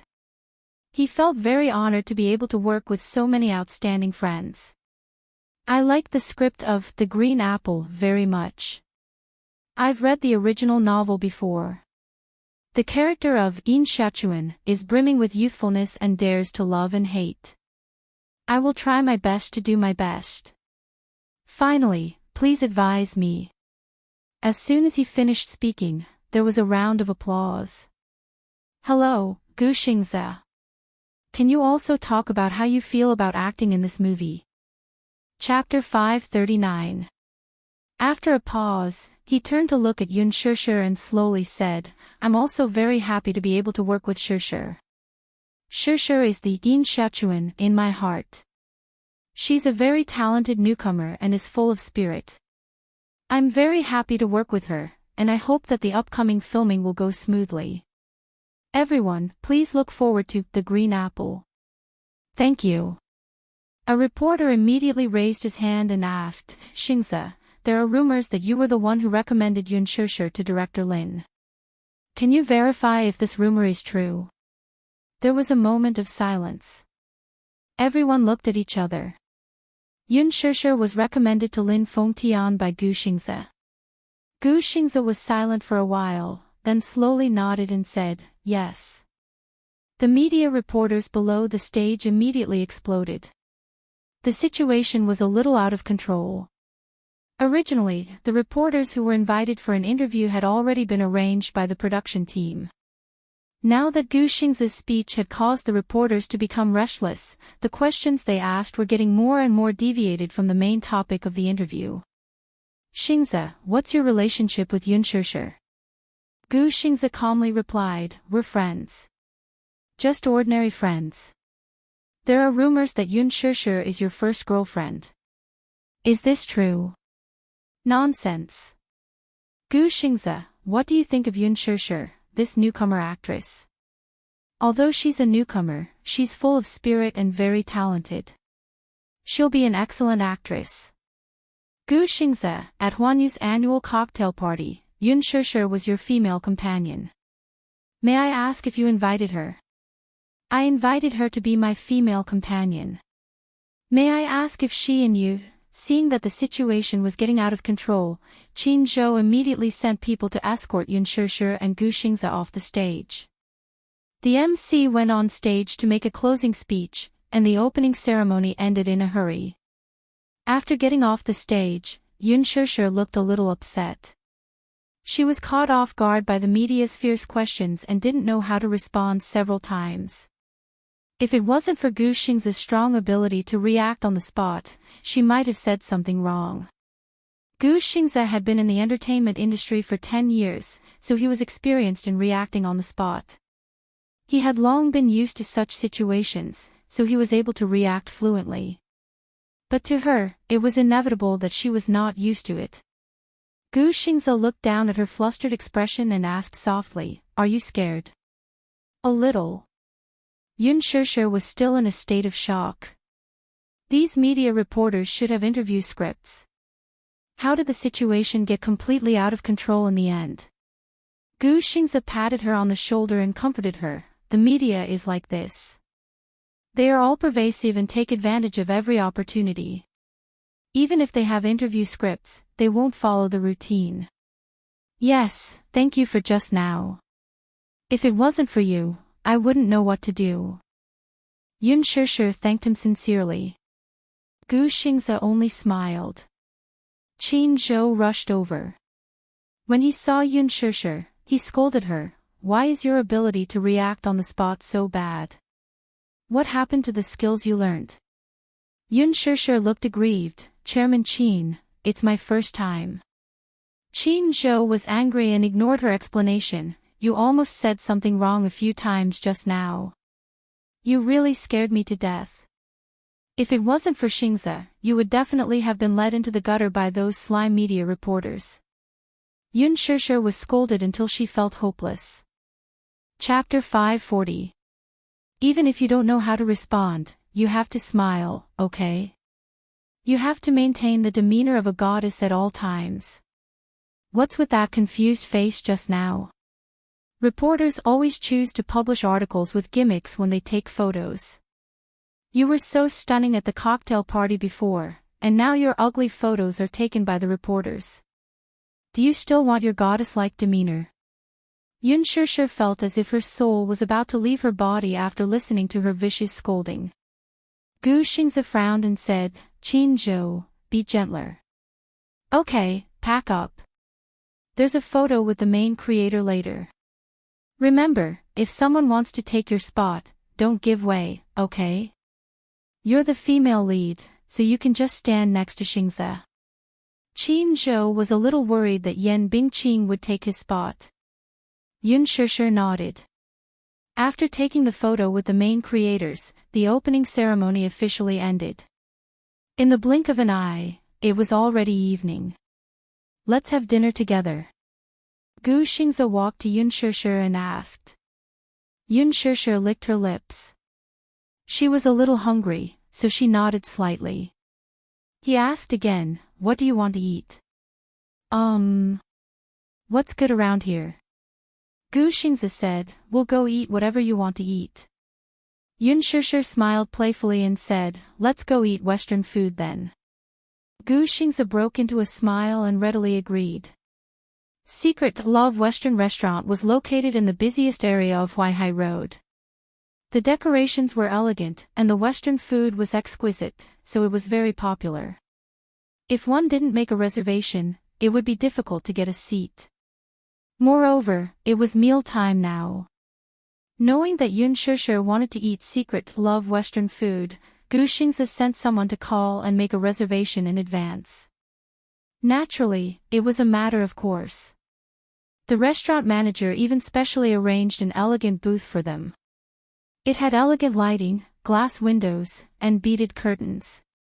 It was uniquely romantic.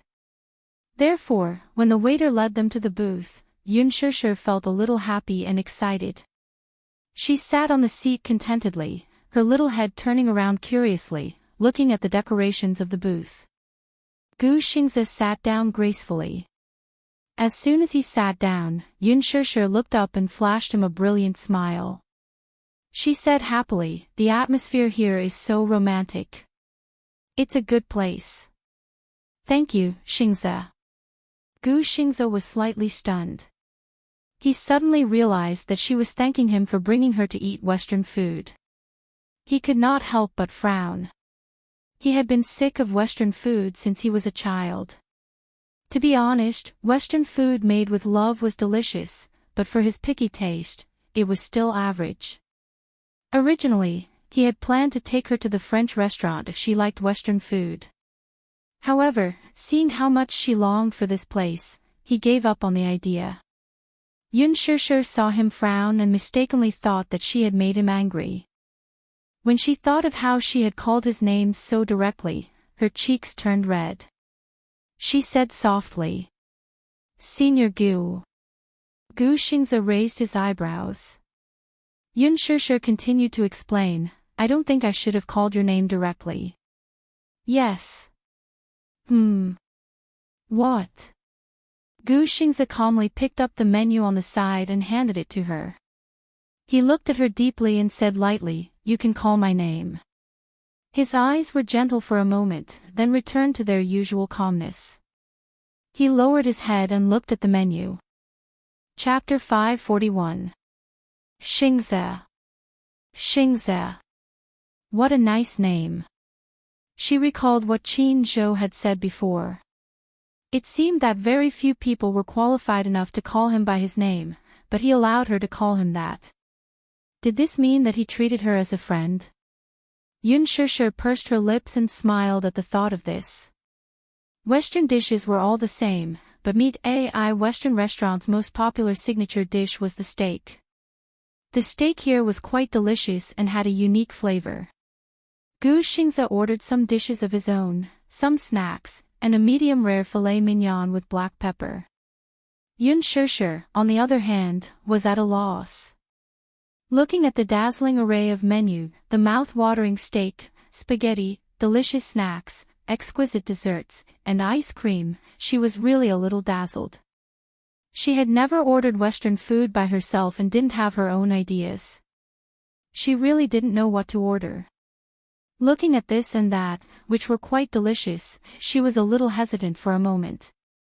Now that her stomach was big, she wanted to greedily order a portion of every dish, but she was afraid that she wouldn't be able to finish it and it would be too wasteful. Thus, she looked at Gu Xingze for help. Gu Xingze took a soft towel and was carefully wiping the cutlery, not noticing her gaze at all. Yun Shishir lowered her head a little dispiritedly and pouted in annoyance. She glanced at the menu carelessly, then looked up and said with a smile, "I'll just order the same as him." Although she didn't know what exactly he ordered, with his taste, the dishes he ordered should be delicious. She still trusted his foresight. The waiter nodded and asked respectfully, "Excuse me, is your filet mignon also medium rare with black pepper sauce?" Yun Shishir nodded. The waiter put away the menu and smiled as he left. Yun Shishir curled her lips in satisfaction and turned around to see Gu Xingze wiping the cutlery for the second time. She didn't know why, but her eyes were deeply attracted to his fair and slender fingers. What a beautiful hand! It was even more beautiful than a woman's hand. His joints were distinct, his fingers were long, and he wore a beautiful pinky ring on his little finger. With such hands, even if they were holding a knife and fork, the image was so beautiful. She suddenly remembered that Qin Zhou had mentioned that he was a serious clean freak. She pursed her lips and imitated him. Taking a napkin from him, she started wiping the cutlery in a serious manner. "Hey! It's Xingze." A sweet voice suddenly broke the silence. Yun Shishir looked up in confusion and saw a gorgeously dressed woman standing by the booth. She was in a long black dress and had exquisite makeup. Beside him was a woman who was also dressed up beautifully. She also looked very noble. The two of them had come to eat together, but they happened to pass by the booth. They didn't expect to meet Gu Xingze here. After all, Gu Xingze rarely dined at such a Western restaurant. Still, amidst her pleasant surprise, the woman shifted her gaze to Yun Shishir. She was secretly puzzled. Who was this lass sitting opposite him? She was dressed like a student and looked obedient. She didn't look like a lady from any family. She seemed to be a commoner. Was she a new actress? Chapter 542. However, even if she was very picky, she still felt that the girl in front of her was unbelievably beautiful. Her skin was fair, her eyes were bright, her lips were red, and her teeth were white. Even without makeup, she was mesmerizing. If such a lovely girl were to be thrown into her circle, many men would fight for her. Gu Xingze nodded at her. Yun Shishir recognized one of the women at a glance. Although she didn't know her name, the last time she was dining with Mu Yaja, she had barged into the private room with a man. This woman was Yiminglan. The female companion beside her was also the daughter of a wealthy family in the capital, Huangna. Both of them were born with a silver spoon in their mouths. They frequented the upper class and were also socialites. Yiminglan and Gu Xingze weren't close, but they had met before. Their relationship was considered friendly, so she naturally sat beside Gu Xingze. She called for the waiter and ordered some dishes. Yun Shishir felt a little awkward. Yiminglan was very friendly, as if she didn't recognize her. She only felt that she looked very familiar. Although she didn't have a good impression of the girl beside Gu Xingze, she still smiled at her. She turned to Gu Xingze and asked, "Xingze, who is this? Why don't you introduce her to us?" "A friend of mine." Gu Xingze spoke calmly but didn't introduce her. On the surface, his attitude was as if she was just an insignificant person.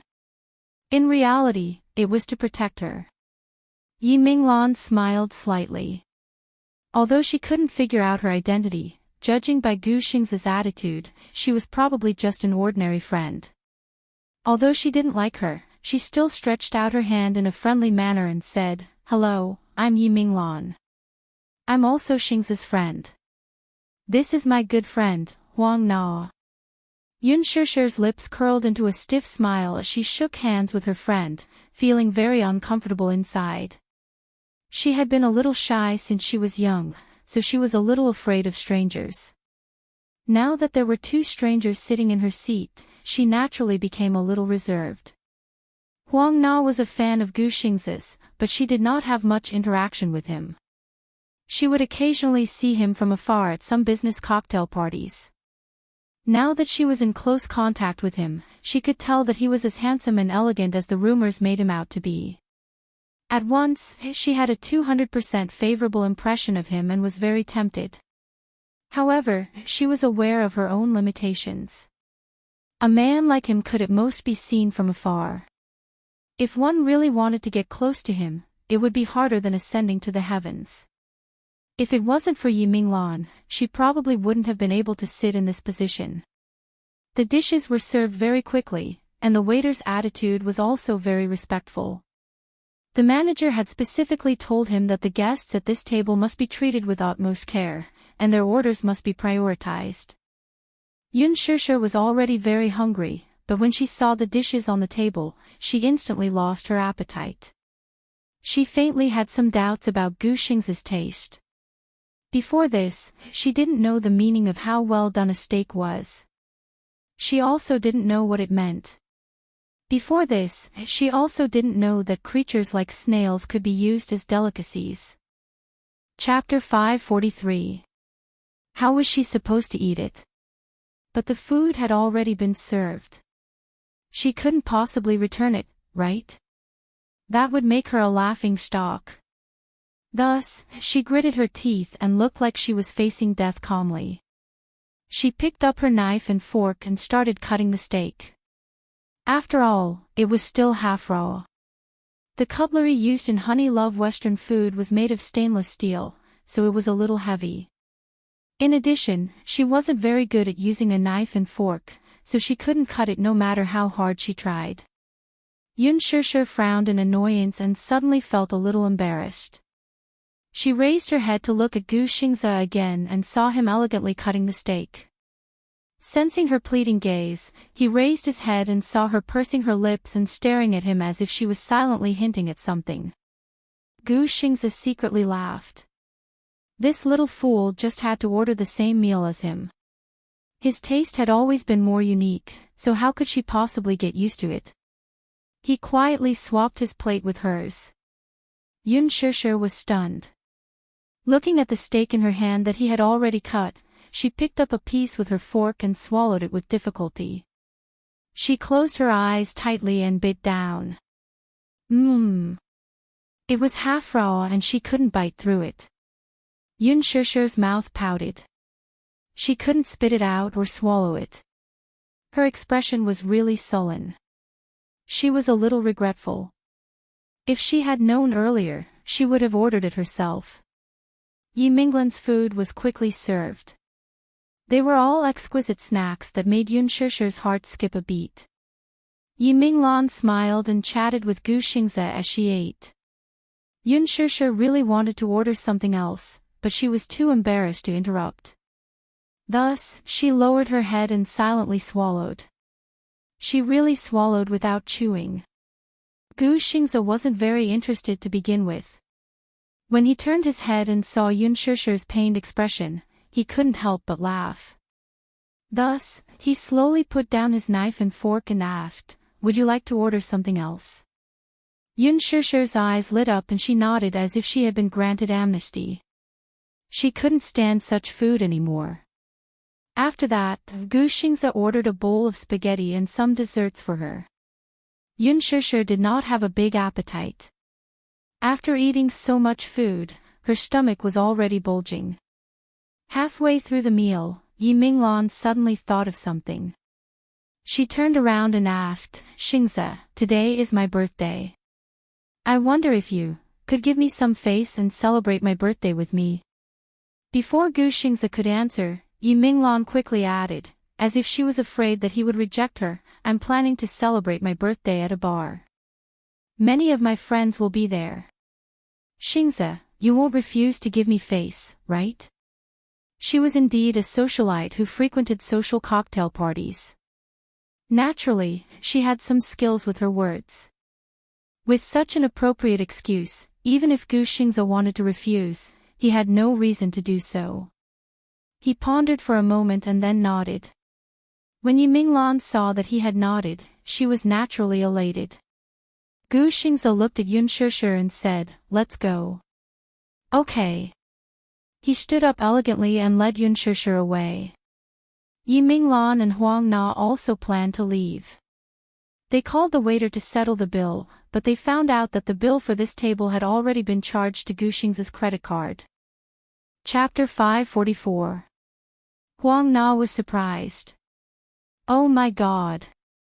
But I think she has a pure temperament. She seems to be Xingzi's type. There was an interview with Gu Xingzi in the past. The report said that he liked pure girls with waist-length hair and bright eyes. This woman just so happened to fit his ideal type perfectly. Why do you care who she is? Why do you think I asked Gu Xingzi out tonight? It's to create an opportunity for you. Nana, don't let me down. Huang Na teased, don't you like Gu Xingzi too? Yi Minglan smiled.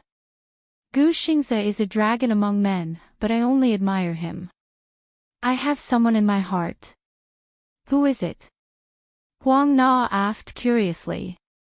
Mu Yaja. Yi Minglan snorted. Young Master Mu. But wasn't he already engaged? Huang Na was shocked. She suddenly remembered the rumors from before. So what if he's engaged? Mu Wanra can't even give birth to a child. I don't see young Master Mu bringing her around all the time. It's just a marriage arranged by the family. Moreover, so what if he's married? Look at the heads of the Mu family. Which one of them didn't have a harem and a bunch of mistresses? Which lady in the capital doesn't admire him and want to climb up the social ladder wholeheartedly? Huang Na was surprised. Don't tell me you want to be his mistress. Yi Minglan smiled arrogantly and her lips curled into a disdainful smile. Mistress. Bah. If I want to be, I'll be the young mistress of the Mu family. Palace Bar was the most expensive bar in the capital. It was also the most high-end bar. It was the golden hour. The metal music was booming and the stage lights were crisscrossing. The atmosphere had reached its climax. This was the bar opened by the crown prince of the Chen group in the capital. The people who came in and out of this bar were the rich and famous in the capital, or the popular celebrities. Of course, there were also famous directors and directors. Of course, Gu Xingzi often came to this bar. He had a good relationship with some of the musicians here, so he often came to support them. However, he was not like the other young masters who liked to be lively. When he came here, he would often occupy a secluded booth, order a bottle of Hennessy, and enjoy the peace and quiet alone. There were plenty of second-generation rich and second-generation officials coming and going in and out of the imperial palace. Once night fell, the young masters and young ladies of the financial groups would gather here to pass the time. Instead of calling it a bar, it would be more appropriate to call it a bar hall of fame. At this moment, a popular rock singer was standing on the stage. His wild singing resounded as much as he wanted, and the strong rhythm of the music was carefree. In the VIP booth, a ding sound was heard as more than a dozen beer glasses collided with each other. Yeah. Cheers. A handsome man excitedly gulped down his drink. He had obviously drunk too much as his cheeks were flushed. A brown-haired beauty sitting next to him just took a sip and leaned on his shoulder. She waved her hands and said incoherently, "I can't take it anymore." Hee, the crowd made a tacit hiss. It seemed to be a bit disappointing, but it seemed that they didn't intend to let her go. They still pulled her to drink. Chapter 545. The slightly drunk brown-haired beauty was the daughter of the Ye Yuan group. And the handsome man beside her was the big boss of this bar and the young master of the Ochen group, Su Liang. When Yun Shishir followed Gu Xingze into the bar, she was shocked by the deafening music and covered her ears. At this moment, the atmosphere was at its climax. She stared blankly at the people dancing to the music on the dance floor. Looking at their unrestrained appearance, she couldn't help but feel a little stunned. She rarely came to this kind of place. Although it wasn't as chaotic as she had imagined, she still couldn't get used to it. The crowd was crowded, the music was loud, and the voices were loud. Yun Shishir couldn't help but hold Gu Xingze's hand tightly in the crowded crowd. His hand was a little cold, but it gave her a great sense of security. Feeling her little hand, Gu Xingze lowered his head to look at the helpless person beside him. He got a message from her disgusted eyes. She couldn't get used to it. She didn't even like to come to bars. That's right, she looked like a quiet woman. She probably couldn't get used to this kind of place. Gu Xingze held her hand and raised his eyebrows. You don't like this place? Ah. What did you say? The bar was too noisy, so Yun Shishir couldn't hear clearly. She couldn't help but tiptoe to listen. Gu Xingze was tall and slender. Even when she stood on her tiptoes, she could only reach his shoulders. Yun Shishir was a little annoyed as she clung to his shoulders. Gu Xingze couldn't help but smile. He leaned over to her ear and said word by word, "You don't like it here." His deep and magnetic voice was accompanied by his breath. Yun Shishir only felt that her neck was boiling hot, as if it was dyed with a ball of fire. It burned her cheeks and made them strangely red. She nodded unnaturally and said loudly, "I don't like it here." As she spoke, she opened her mouth wide, as if she was afraid that he couldn't hear her clearly. "If you don't like it, then leave." Gu Xingze grabbed her arm and turned to leave. Yun Shishir was stunned. She quickly tugged at his sleeve and smiled at her. "Don't you have an appointment with a friend? Don't worry about it. Just do what you need to do. I'll accompany you." "Stay with him," Gu Xingze raised his eyebrows. He was stunned for a moment, and the corners of his mouth curled up involuntarily. Out of the corner of his eye, he suddenly caught a glimpse of a graceful figure walking through the crowd towards him. Yi Minglan had changed into a sexy black dress. Her wavy hair hung down in front of her chest. She seemed to have touched up her makeup, making her look even more exquisite and charming. She had a wild charm to her. "Master Mu, you're here. I've been waiting for you for a long time." Gu Xingze curled his lips slightly. Yi Minglan's gaze wandered and she glanced at Yun Shishir, who was beside him. She was wearing a pure white dress, revealing her slender and fair legs. She was dressed in the standard student attire, and her entire body was filled with a taboo beauty. In this day and age, many men liked such a style. Uniforms were seductive and pure. Yun Shishir had dressed up for the opening ceremony, so she looked youthful.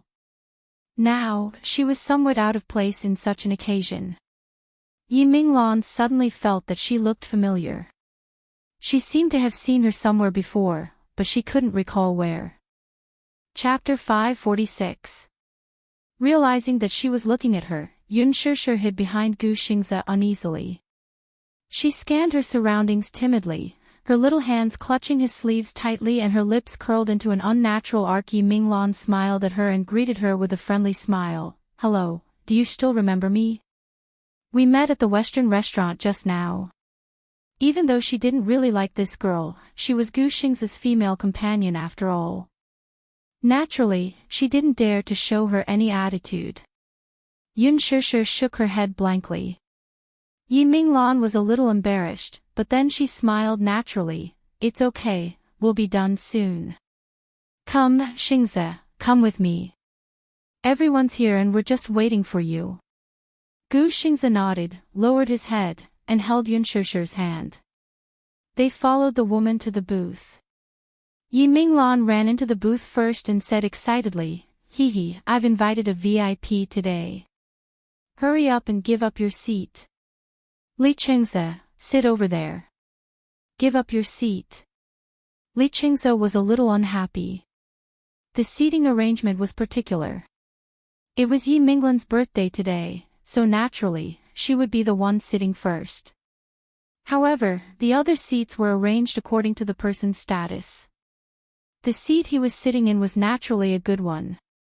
However, Yi Minglan actually wanted him to give up his seat, so he couldn't help but be a little surprised. In the capital, he was considered a big shot.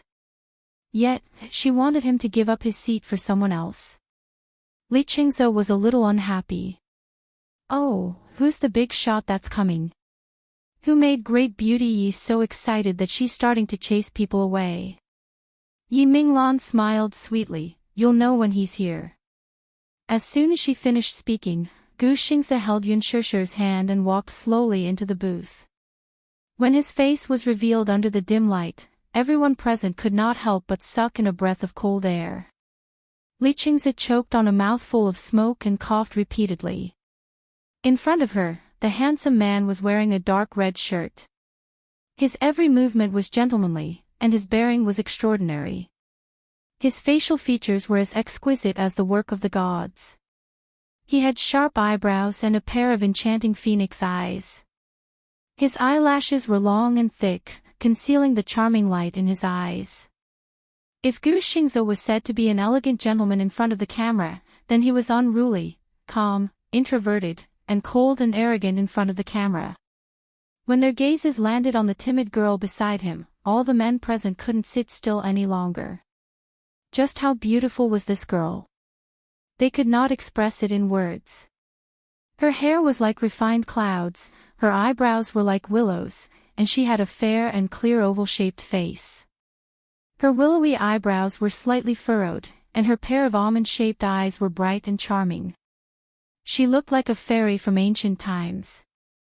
However, at this moment, her dark red lips were tightly pursed, as if she was somewhat reserved. She was different from the other women who frequented the bars and wore sexy clothes. This young girl was wearing a student outfit that did not fit in with the atmosphere. She was so pure that it was as if water could be squeezed out of her. Even a bite would be sour. However, no man would be able to resist such a fatal temptation. Li Chengze, however, was stunned. For a moment, he was also a little surprised. Chapter 547. It was such a pity when he thought about how this pure and innocent woman was already taken. How great would it be if he had met her? But why was this woman with Gu Xingze now? Young Master Gu. This time, without Yi Minglan's urging, Li Chengze consciously gave up his seat. As a person who frequented high society and was a true aristocrat in the capital, he could naturally recognize Gu Xingze. It was because of his brother, Gu Jinglian. In the capital, even if they did not know the mayor, Gu Jinglian was a prominent figure and everyone knew who he was. There was no one in the Gu family in the capital who did not know Gu Jinglian. Li Chengze had interacted with Gu Jinglian before. Therefore, even if it was for Gu Jinglian's sake, he still had to give him some face. Therefore, he enthusiastically extended his hand. Gu Xingze expressionlessly glanced at him from the corner of his eye and also extended his hand. However, he only shook it briefly before retracting his hand. His cold attitude made Li Chengze feel a little awkward. He coldly reprimanded him in his heart, but his face still showed an extremely flattering smile.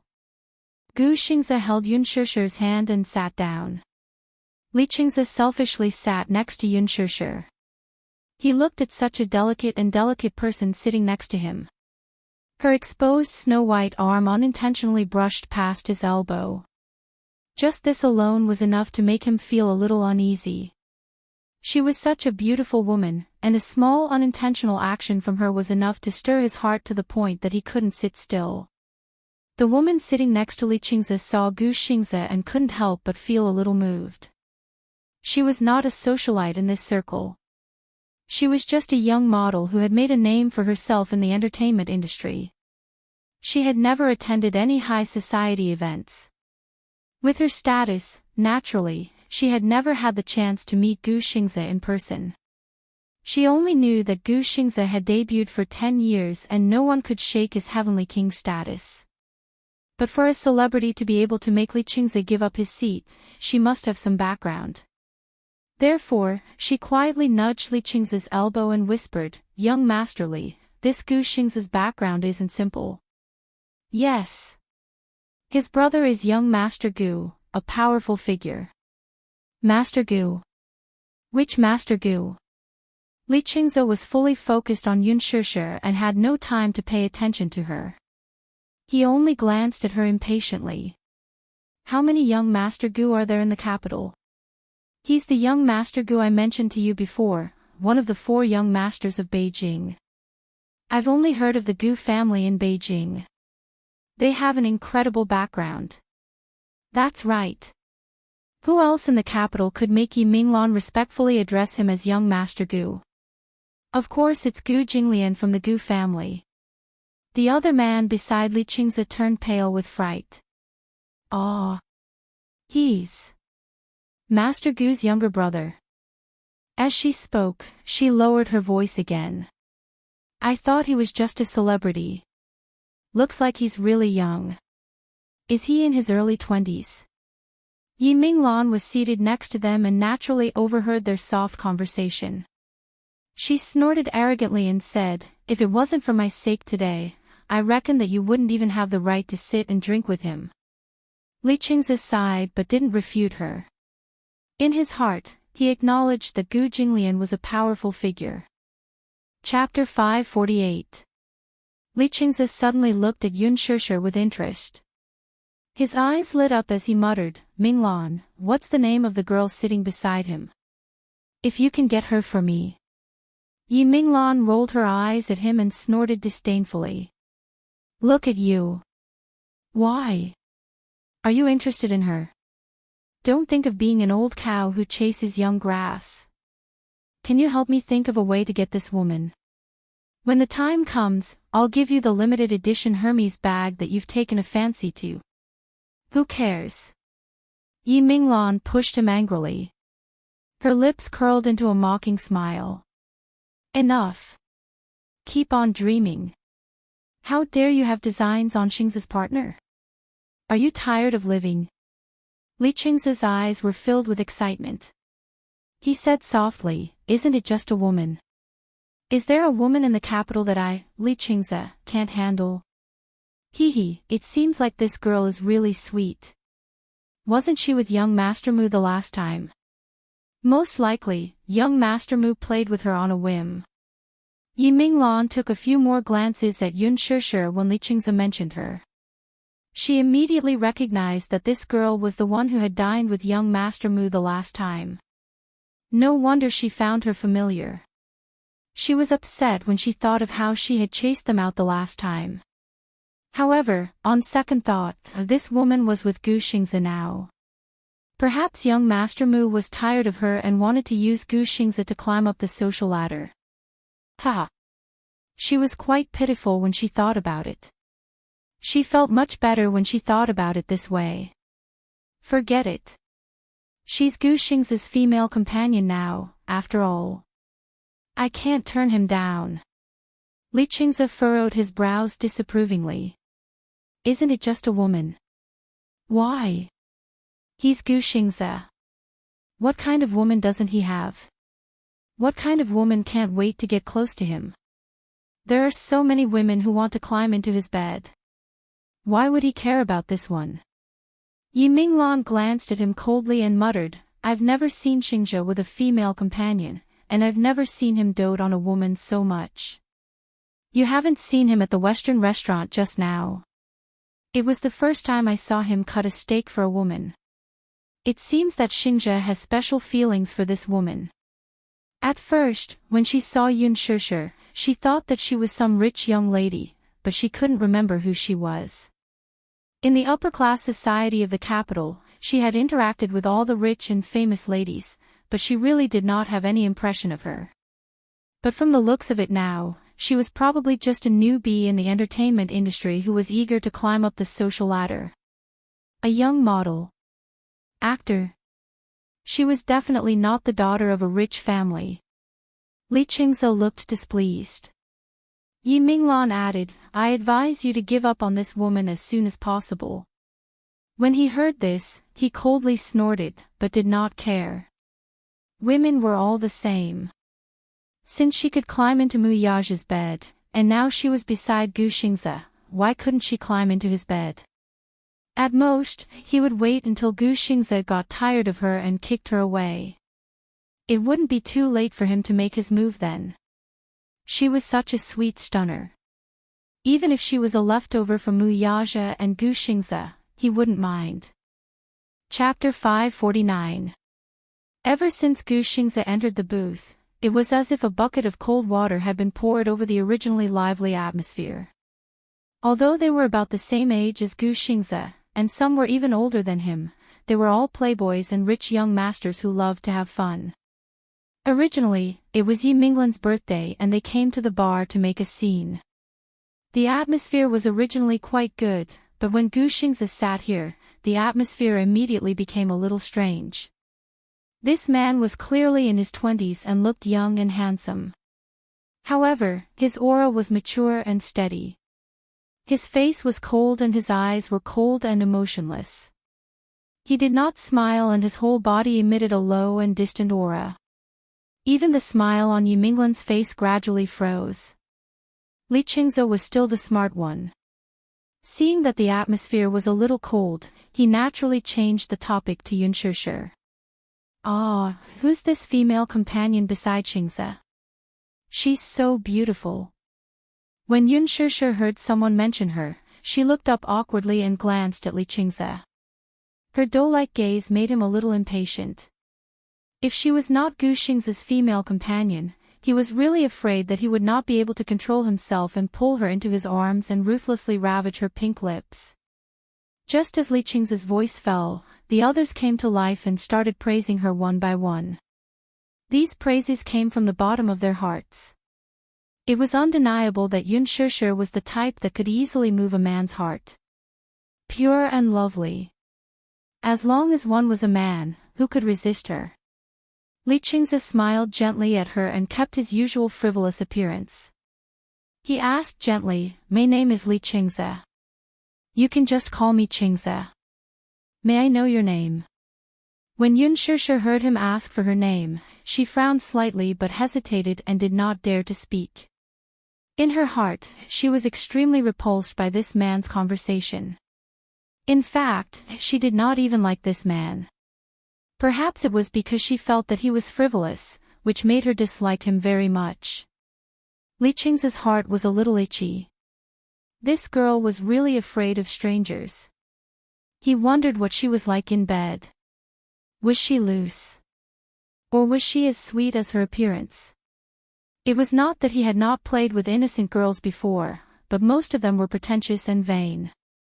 Unfortunately, Yun Shishir was so natural and pure. Seeing that she did not answer, his voice became gentler. "Don't be shy. I don't mean anything else."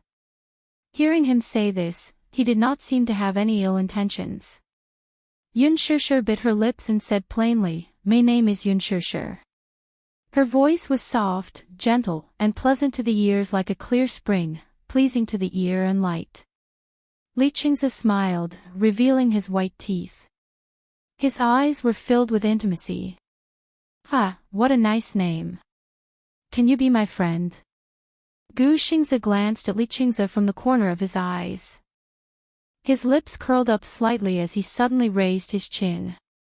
Without waiting for Yun Shishir's response, he lazily stretched out his arm and domineeringly wrapped it around her shoulders, pulling her to his side. Everyone present immediately understood in their hearts, and they couldn't help but withdraw their thoughts. This action was an invisible warning and declaration to prevent others from trying to take a share of her. He was protecting her. Chapter 550. In their eyes, Gu Xingze was too arrogant.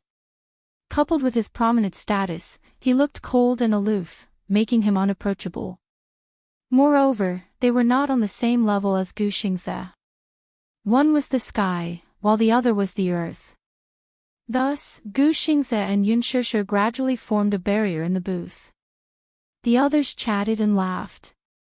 A few of the rich boys hugged their female partners and played finger-guessing games.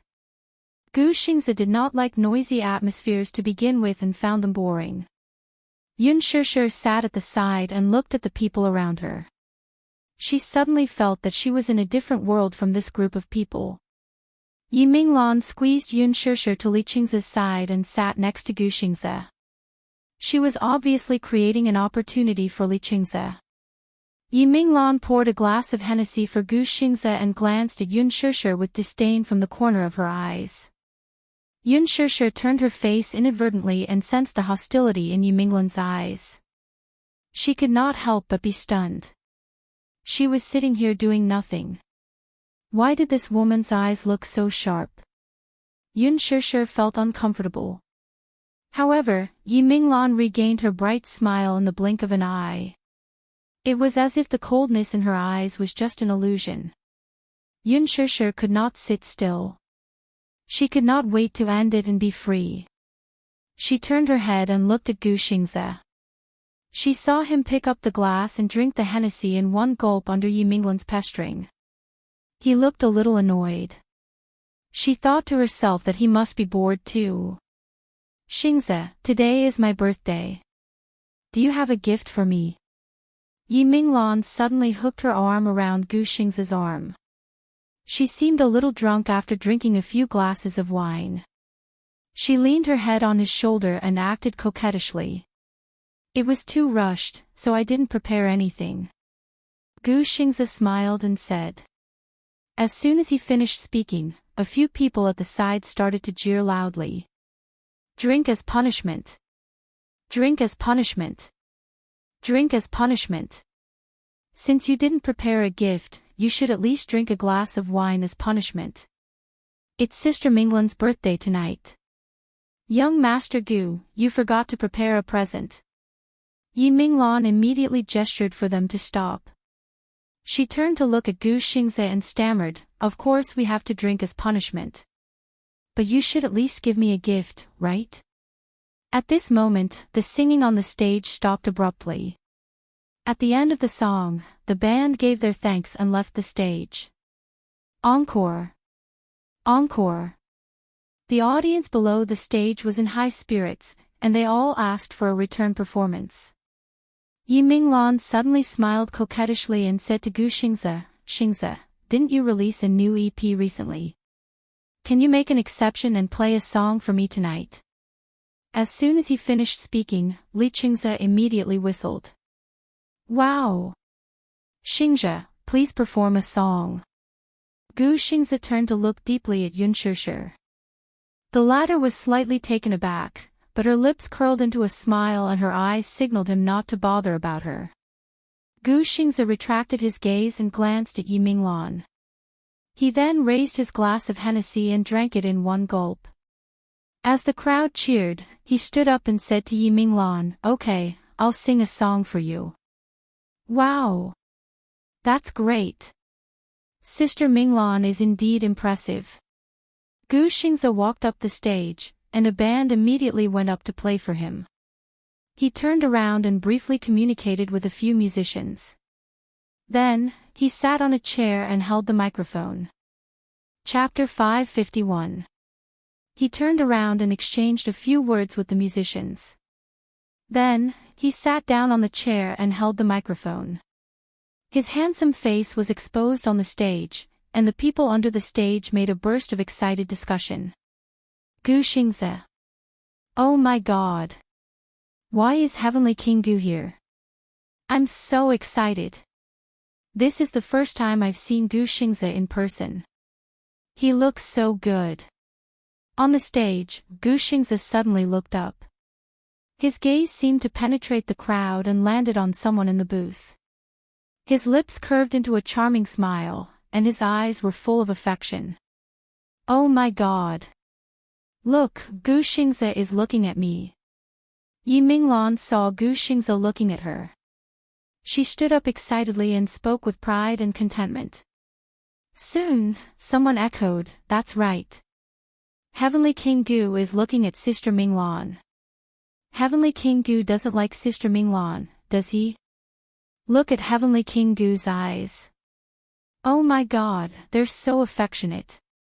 If he looks at me like that, my heart will melt. Amidst the noise, Yun Shishir looked at Gu Xingze on the stage. However, he seemed to be looking at her too. His eyes were gentle and affectionate as they looked at each other across the air. Her heart was in a mess. She pursed her lips and lowered her head. Seeing her reaction, Gu Xingze smiled and snapped his fingers. The prelude of a rhythmic drum beat and the guitar played softly. "You're obviously angry, but you're still smiling." The audience suddenly quieted down after the first sentence. A languid yet extremely magnetic low and mellow voice resounded through the entire venue through the microphone. The enchanting and dreamy male bass voice was so emotional that it made one's heart go numb uncontrollably. This song was written and composed by Gu Xingze. He even arranged the music himself and included it in the EP. The EP had not even been officially released yet. Therefore, very few people had heard this song before. In addition, Gu Xingze's singing was intoxicating. The noise in the venue stopped abruptly as they listened attentively. "The crowd is crowded, the weather is gloomy, I don't mind holding your hand looking out the window at the street with a clear sky, write your smile in my diary over and over again. Study hard because of you. The world is so beautiful." Gu Xingze held the microphone and closed his eyes affectionately. When he reached the climax of the song, the dazzling rainbow sound was so enchanting that it was intoxicating. Wild cheers erupted from the audience. Gu Xingze sang a love song. The bright and refreshing tune, coupled with his clear and magnetic voice, simply couldn't be more suitable. The lyrics described a pair of lovers who were passionately in love. No matter when or where, they wanted to see each other. Every minute and every second of separation passed by slowly, and it was very torturous. But when they met again, it was as if the gloomy and rainy weather had become sunny. The entire audience quieted down as they were intoxicated by the beautiful and enchanting voice. "Why do I like you? The passing of youth, I am still here. I won't leave you." When Gu Xingze reached the emotional part of the song, he gently closed his eyes. His flawless face was illuminated by the stage lights and was incomparably handsome. The audience close to the stage could even see his slightly trembling thick eyelashes, as well as his slightly furrowed brows.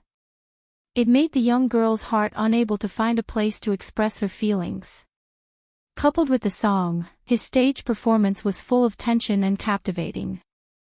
Chapter 552. The sunlight has become warm because of you, how I want to become the warm wind surrounding you, white chocolate sweet words of love, deep breaths, I only owe you a sentence of I love you, the hour hand goes round and round. The moonlight outside the window still refuses to leave, time is too slow, I'm not used to it without you, actually, I miss you, oh, actually, I miss you. The lyrics were warm, and many people were moved to tears. Gu Xingze looks so affectionate when he's singing. My heart is going to be drunk from his singing. He's my idol. I've been chasing him for 10 years. Xingze.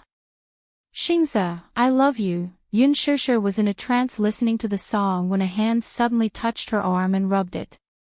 This extremely ambiguous action shocked Yun Shishir. She retracted her hand and looked up abruptly, only to see Li Qingze gesturing for her to keep quiet. He lowered his voice and said, "Sure. You. What are you doing?" Yun Shishir stared at him in shock. She was disgusted by his invasive behavior. She lowered her head, and her hands were helplessly intertwined together. She pursed her red lips, looking like she was avoiding him. Li Qingze looked at the beautiful creature beside him, and his heart was naturally itching. I scared you. I just saw that you were in a trance. No matter how I called you, you didn't respond. How could he let go of such a good opportunity to get close to her?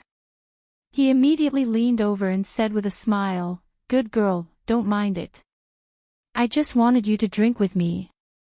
Yun Shishir looked up and frowned. She saw that Li Qingze didn't hide the desire in his eyes as he stared straight at her face. She lowered her eyes unnaturally. Her lips were even redder after being ravaged by her pearly white teeth, and they were filled with a forbidden temptation. His gaze was almost transfixed. He secretly gritted his teeth. Such a girl had to be Gu Xingze's woman. It was too difficult to get his hands on her. If it were someone else, he would definitely use all means to snatch her away and protect her well to prevent others from peeking at her. Judging from Gu Xingze's behavior just now, he seemed to be interested in this woman as well. Although she was still Gu Xingze's woman now, that might not be the case in the future. It looked like he was just playing with it on a whim. Once he got tired of it, he would probably just throw it away, right? Since that was the case, she would be abandoned by him sooner or later. It would be better to leave a good impression in front of her so that he could snatch her away in the future and make her completely his. Now, he could only endure it. At most, he would have a taste of her beauty. Although his heart missed her, he couldn't be too presumptuous. He didn't want to offend that man for a woman. Yun Shishir didn't know what he was thinking. Li Qingze's gentleness towards her didn't seem to have any other intentions, which made her originally bad impression of him change a little. She felt that this man wasn't as bad as her first impression. He seemed to be quite friendly to her. She smiled, revealing 2 cute little dimples. "I don't drink." That smile was like a pure lily. Li Qingze was stunned again, and his heart itched even more. The others saw that this was a rare opportunity. Now that Gu Xingze wasn't around, they all started to get restless. Chapter 553. Seeing Li Qingze like this, the others could only secretly feel pity. After all, the Li family was considered a powerful family in the capital, so they were still a little afraid of Li Qingze. Naturally, they couldn't fight with him over something good. Li Qingze turned around and saw her sitting there in a daze without moving, so he poured a glass of wine for her and pushed it in front of her. He smiled and said, "How can you not drink when you're at a bar?" Yun Shishir looked at the wine glass and shook her head. "I really can't drink." Not to mention drinking, even on normal days, she wouldn't touch a drop of alcohol. Her alcohol tolerance was very poor, and it wasn't as if she hadn't learned her lesson. The last time at Huan Yu's cocktail party, she drank a few mouthfuls of wine half-heartedly and was completely drunk after 1 glass. Li Qingze pretended to be disappointed and sighed. "Shishir, are you not giving me face?" Yun Shishir still expressed her reluctance to the wine and declined his offer. Li Qingze didn't know that she really couldn't drink well. Instead, he thought that she was deliberately not giving him face in front of so many people. The crowd roared with laughter. "This is the first time I've seen Qingze suffer in front of a woman. This woman obviously isn't giving you face." Li Qingze was infuriated. Under the influence of the people around him, he grabbed her shoulders and pulled her into his arms, not allowing her to resist. He fiercely pressed the wine glass against her lips. "Drink. Otherwise, you're not giving me face." "I really can't drink," she insisted again. This man was obviously going to force her to drink. Yun Shishir's face was filled with disgust. As she struggled violently, the wine glass fell to the ground and shattered. The scene was silent for a moment. Everyone looked at each other. Li Qingze saw that she had such a big reaction and his face was a little embarrassed. He was a little angry. Is there a need to have such a big reaction? Yun Shishir was a little angry in her heart. She pursed her lips and didn't want to bother with him. Her indifference made him a little agitated. Li Qingze saw that her eyebrows were knitted tightly and her face seemed to be filled with disgust. He was also a little unhappy in his heart. This woman clearly didn't know what was good for her. He had only touched her slightly, but she had avoided him like a snake or scorpion. It was as if his touch was poisonous. Why? Could other men touch her? Why didn't she resist when Gu Xingze hugged her shoulders? Why couldn't he just have a drink with her? When everyone saw this, they roared with laughter. Now that Gu Xingze was not present, they began to speak without restraint. So Qingze has taken a fancy to this woman. No, this is Heavenly King Gu's female companion, Qingze. First come, first served. Besides, this woman doesn't seem to be very tactful. Yun Sheshe raised her head in embarrassment. Looking at these unrestrained faces, her heart trembled slightly. When Gu Xingze was still around, they were still polite to her. Now that Gu Xingze had only left for a short while, they were already speaking so presumptuously. Could this be their true colors? Yun Sheshe looked embarrassed and explained, Xingze and I are just friends. Your name is Yun Sheshe, right? Li Qingze grabbed her arm with a sinister and ferocious expression on his face. How much does it cost to sleep with you for a night? I like to have a price tag. It's just money. I can have as much as I want. Name a price. Chapter 554. Ha! What do you mean by that look? Li Qingze sneered. You should be able to tell that I want to sleep with you. You're still pretending to be pure. That's no fun. What do you want? Status. You want to hook up with Mu Yaja and Gu Xingze because you covet their resources. If you follow me, I'll set up an opera troupe for you and make you famous. How about that? Yun Sheshe was stung by his mocking and humiliating words, and her face turned ghastly pale in an instant. She looked around and saw the faces gradually distorting in the smoke. At this moment, the most unrestrained side of human nature was laid bare before her. Wow! It's the first time I've seen Qingze so impatient. It's actually because of a woman. Someone laughed and jeered. Beside him, a woman stuck close to Li Qingze and said softly, Young Master Li, today is Sister Minglan's birthday. It's rare for us to get together. Don't ruin your mood because of a woman. As she spoke, she handed over the wine glass with a coquettish smile and gave Yun Sheshe an ambiguous glare. Her words had a deeper meaning. Some women, born as commoners, have ulterior motives. Naturally, they wholeheartedly want to climb up the social ladder. Young Master Li, why do you have to bother with such a woman? Li Qingze narrowed his eyes and took the wine offered by the woman. He shook his wrist and took a sip. However, he didn't say anything. He only looked at Yun Sheshe with ambition in his eyes. Yun Sheshe suddenly stood up, pushed the crowd aside, and left the booth without saying a word. The crowd teased, she's angry. She looks cute when she's angry. Young Master Li, is there a problem with your charm? This kind of woman can't be dealt with like what you did just now. Do you need me to teach you some heart sutras?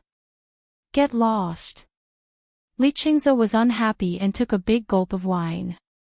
When Gu Xingze walked off the stage, the applause was thunderous and the cheers lasted for a long time. When he returned to the booth, he looked around but didn't see Yun Sheshe. He was stunned. Where is he? Everyone looked at each other. Li Qingze turned his face away in annoyance. Yi Minglan looked around and laughed dryly. He probably went to the washroom. I'll go look for her. Yi Minglan immediately came up and pretended to be unhappy.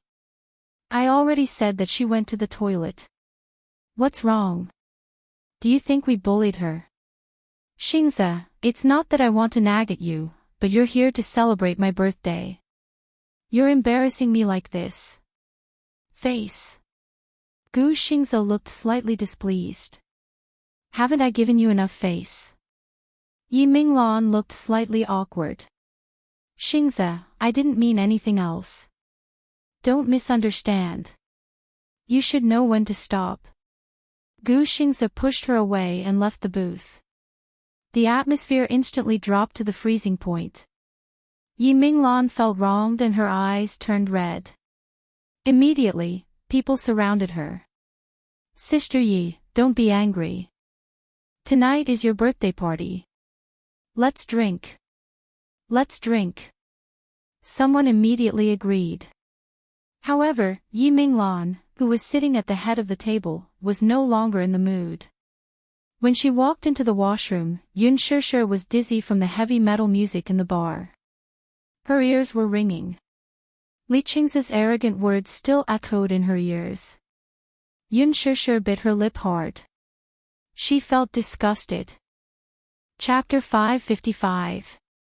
Next time, she would never come to such an occasion again. Yun Shishir. A familiar voice came from behind her. Yun Shishir turned her head and saw Mu Wanru, who was wearing a sexy long dress, standing behind her with an arrogant posture and staring coldly at her. Mu Wanru. Yun Shishir's face turned pale and anger appeared in her eyes. It's her. How dare this woman appear in front of her? The two women looked at each other in silence. The confrontation seemed to have returned to 15 years ago in the welfare home. Mu Wanru stood arrogantly in front of her and accused her of being a thief. All the humiliation of the past appeared in front of her eyes. At the thought of how this woman had caused her to bear the crime for so long, she gritted her teeth and clenched her fists by her sides. I didn't expect you to be here too. Mu Wanru took the lead to speak. She walked slowly in front of her and stared at her coldly. Go back to your slum. This is not a place for a commoner like you to set foot in. Ah, Mu Wanru, how dare you talk to me like that? Go back to your slum, what an arrogant tone. Shouldn't I be the one saying that to you? Yun Shishir raised her head and laughed in anger. You don't have the right to say that to me, right? Mu Wanru's face was slightly shocked. She was surprised by her strength. In the past, she had a cowardly look that could be bullied by anyone. But now, she was different from before. The mockery and ridicule on Yun Shishir's face seemed to tear apart the aristocratic skin that she had covered up so well. In front of her, Mu Wanru could not pretend to be elegant and an embarrassed expression appeared on her face. You're a thief. 15 years ago, you stole my jade pendant and stole the sky to be recognized by the Mu family. Now you're arrogantly coming to show off in front of me. Mu Wanru, you're more shameless than I thought. Yun Shishir said with a sneer on her face. She took a step forward and stretched out her hand. Give it back to me. Return what to you? Mu Wanru retorted with a smirk upon hearing this. Give me back the keepsake that my mother left for me, my innocence, my identity. Yun Shishir's gaze was firm and her expression was resolute. Give it back to you. Mu Wanru snorted disdainfully, as if she thought her words were a joke. You keep saying that I'm a thief. May I ask, who would believe you? Yun Shishir was taken aback and her expression instantly froze. Tell me, who would believe you? Mu Yaja. Or, someone else in the Mu family. Do you think they would believe a woman who came out of nowhere with an unknown background? Mu Wanru seemed to be mocking her for overestimating herself. Step by step, she approached her and stood in front of her. She said condescendingly, Yun Shishir, you're stupid, so don't blame me for being ruthless. Why don't you think about it? 15 years ago, why did all the children believe me and not you? Why did they all believe you? Do you need me to say it out loud? Yun Shishir said expressionlessly. Mu Wanru's face froze. She did not understand what she meant. What do you mean by that?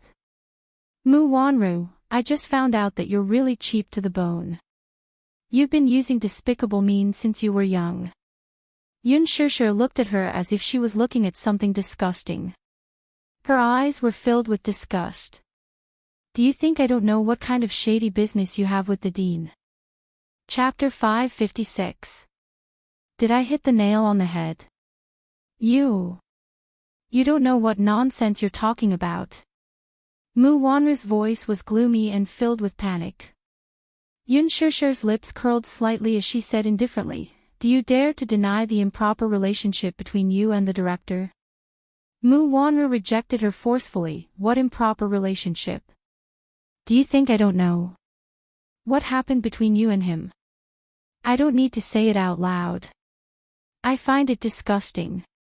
The moment she thought of the scene she had unintentionally stumbled upon when she was young, she did not know what she and the director were doing. When she grew up, she understood the matters between men and women.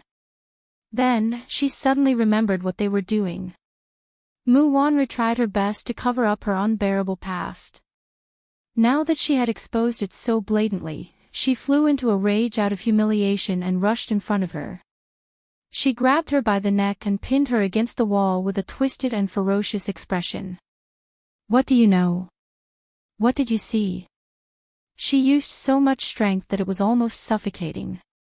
Yun Shishir's face turned red from being choked by her. She almost instinctively kicked her leg. Mu Wanru then hurriedly pushed her away. "Cough! Cough! Cough!" Yun Shishir paused and raised her head. Her eyes were bloodshot. "Is it because I know too much that you want to kill me to silence me? Just like 15 years ago." Yun Shishir unconsciously said the words, "to silence you." Mu Wanru was startled by her guilty conscience. She instinctively raised her head and glared fiercely at her. Her eyes were filled with viciousness.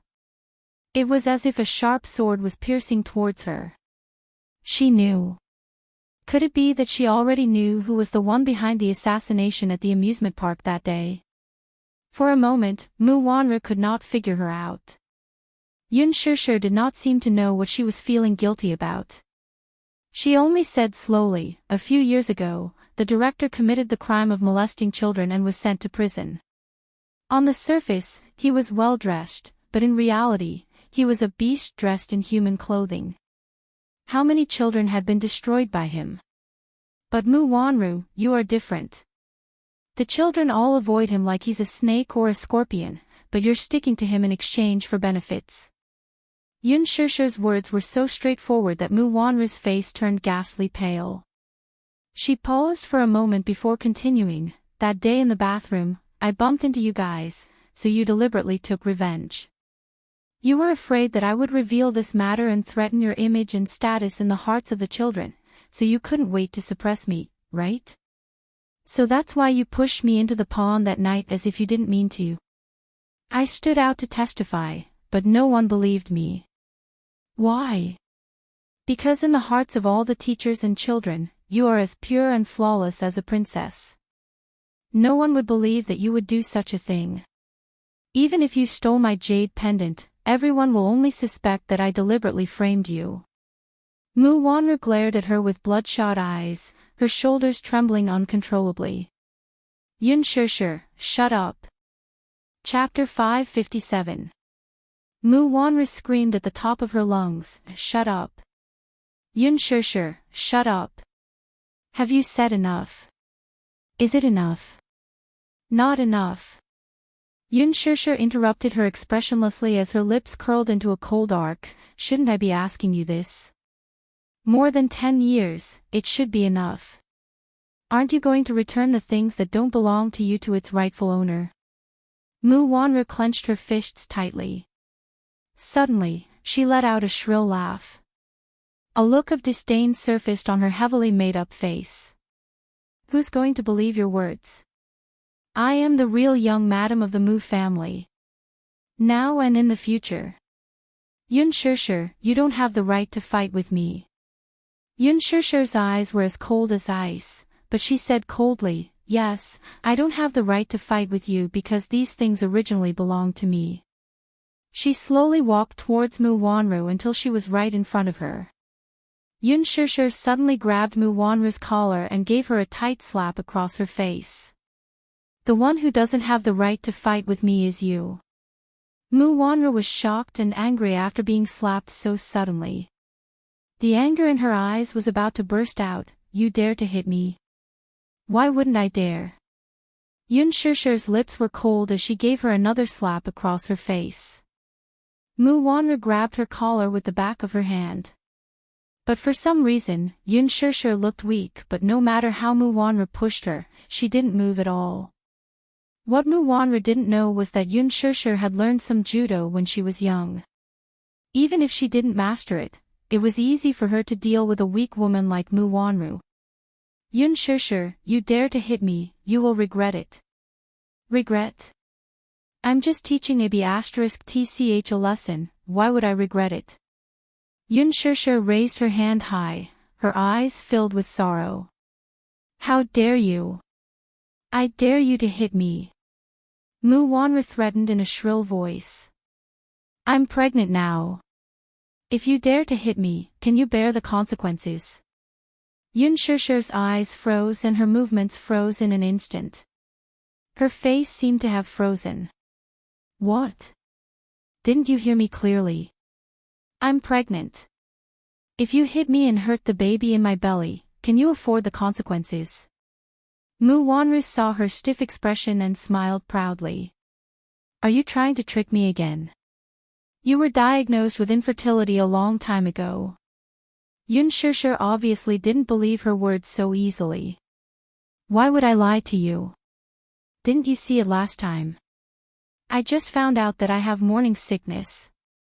Mu Wanru admired Yun Shishir's cold expression with satisfaction. Even though she said that she didn't believe her, her eyes clearly showed that she didn't believe her. You don't believe me, right? Weren't you diagnosed with infertility? Yun Shishir stared straight at her, trying to find a trace of suspicion on her face. Don't doctors make mistakes in their diagnoses? Mu Wanru deliberately provoked her and pretended to be happy. I didn't dare to believe it at first, but it's the truth. Yun Shishir, I'm pregnant with Mu Yaja's flesh and blood. The expression on Yun Shishir's face cracked bit by bit. The despair in her heart was like a tidal wave, swallowing up the last bit of faith she had left. Chapter 558. Yun Shishir stared straight at her. Her face was so pale that it was drained of blood. Mu Wanru stared at the change of expression on her face and suddenly laughed mockingly. It can't be, Yun Shishir. Don't tell me you've fallen in love with him. Do you think he really loves you? Do you think he really cares about you? He's just playing with you. Mu Wanru appreciated the expression on her face gradually turning cold as if her heart was dead. She felt even more proud. Men always say sweet words to women. The words they say are sweeter than honey, but when they're heartless, it's like stabbing a knife into your heart. Will you actually believe a man's sweet words? He already has a fiancée, and that's me. Will you believe a man like him? The cold and mocking words were undoubtedly a cold thorn that pierced into her heart and made her bleed. Yun Shishir looked like she was struggling. She forced herself to ignore Mu Wanru's words and only thought that she was trying to drive a wedge between them. But, if he really has any feelings for you, then why didn't he break off the engagement with me? Mu Wanru smiled cruelly. Why did he sleep with me while having an ambiguous relationship with you and make me pregnant with his child? I'm the legal wife, and you're just a mistress who can't be seen in public. He slept with her. But didn't he say that she was the only woman he had ever had? Was it all fake? Was he lying to her? Yun Shishir's eyes were struggling and her face was flustered. She was skeptical of Mu Wanru's words. Obviously, she didn't fully believe it. Previously, he had an ambiguous relationship with you because he thought that I couldn't bear a child for him and felt that you were different from other women. He was just playing with you. Now that I'm pregnant, do you think you can still shake my position? You still want to be promoted? It's undoubtedly a pipe dream. Everything you have now is clearly mine. You're clearly the one who took away my things. Yun Shishir felt a lump in her throat. Her eyes were bloodshot as she stared at her blankly. Does it matter if it's yours or mine? The most important thing is that no one will believe you. Just like 15 years ago. No one would believe her. Yun Shishir bit her lower lip hard as the nightmare from 15 years ago flashed before her eyes like a merry-go-round. No one will believe me. Yes. No one will believe your one-sided words. As if hypnotized, Mu Wanru stared straight at her, cruelly enunciating every word. Everyone will only think that you're a thief, a mistress, a third party who interfered in someone else's marriage. Yun Shishir's hands fell weakly to the ground. With a pale smile, she was pushed away by Mu Wanru. She staggered a step and her body was caught off guard as she fell backwards. However, she fell into a warm and powerful embrace at the right time. Then, a firm and deep voice said above her head, "I believe you." Yun Shishir was awakened by the voice. Her blank eyes regained some focus. She raised her head and saw Gu Xing's calm and gentle face. His gaze fell on her pale and bloodless face, revealing a hint of indulgence. "I believe you." Even if everyone in the world doubted her and didn't believe her, he believed every word she said unconditionally. Mu Wanru saw that it was Gu Xingze and was unprepared. She looked at him nervously, not knowing how much of their conversation he had heard. Chapter 559. Gu Xingze raised his head and glanced at Mu Wanru. His voice suddenly became cold and gloomy. "Why aren't you getting lost?" Mu Wanru was surprised by his attitude. He actually yelled at her because of Yun Shishir. She immediately said angrily, "Gu Xingze, you actually get lost." Gu Xingze lost his patience. His eyes were cold and sharp. Mu Wanru's anger could not be quelled, but knowing the superstar's background, she could not be bothered to bicker with him. She had achieved her goal, so she was not willing to stay here any longer. With a snort, she stomped away in her high heels. Gu Xingze lowered his head to look at Yun Shishir. He saw that she lowered her head and her shoulders were trembling slightly. He called her name a few times, but he did not get a response. "Shishir. What's wrong with you?" Gu Xingze was helpless. He held her face with both hands. When his fingertips touched her cheeks, he touched a patch of skin. Gu Xingze was shocked. He bent down slightly. Yun Shishir turned her face away. She brushed his hands away and avoided his touch. She lowered her head even more and turned her back to him. A trembling and forbearing voice came. "Gu Xingze, I'm fine. Don't worry about me. Go and accompany your friend." Yun Shishir bit her lower lip so hard that it almost tore through the skin. She endured and swallowed all the broken sobs into her stomach. She did not want anyone to see her in such a sorry and vulnerable state. It was so embarrassing. What was the use of crying? She was in a position to fight back. But when she heard Mu Wanru say that she was pregnant with Mu Yaja's child, she suddenly lost all her strength and the strength to fight back. She could not find any position to fight back. It was so unnecessary. She did not even have the courage to question the truth of Mu Wanru's words. She was afraid of hearing a devastating answer. Once a person was faced with something they didn't dare to face, they would always be cowardly. She didn't dare to think about it. She was afraid that she would be crushed by the cruel reality. It was only at this moment that she saw her own heart clearly. It turned out that she really seemed to have invested so much in that man, which was unexpected. Therefore, when Mu Wanru proudly announced to her that she was pregnant, she was immediately defeated. She didn't believe it at first, but after thinking about it carefully, Mu Wanru might really be pregnant. That day, she clearly saw that Mu Wanru did have morning sickness. It was a very real reaction, and it didn't seem to be an act at all. She had been pregnant before and knew that there were some things that couldn't be expressed through acting. That was a sign of early pregnancy. She should have thought of it earlier. Since she was really pregnant, if it wasn't Mu Yaja's child, whose child could it be?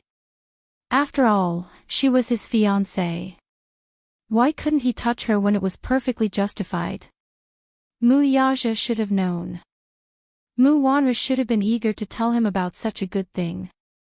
Since he already knew, why would he still make such a vague promise to her? Could it be that her feelings were so easily played with? Yun Shishir thought of Mu Yaja leaning against her ear and making those promises. She felt that it was extremely funny. She pursed her lips and raised her eyebrows. She wanted to laugh, but when the laughter escaped from the corner of her mouth, it became a trembling sob. You only know how to cry. You only know how to cry.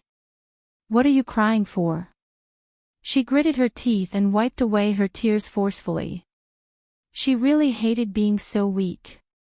She really hated being so pretentious. But she wasn't a third party. Chapter 560. Hadn't it been like this for the past 15 years? She was already used to it. Mu Wanra was pregnant. So what? Did it have anything to do with her whose child she was pregnant with? She didn't care at all. She didn't care at all. She was just playing around with Mu Yaja, who was falling in love with him. I will tell the world that you are Mu Yaja's woman. Sweet nothings were just lies. Did she really believe it? It was all a lie, all a lie. It was all a lie.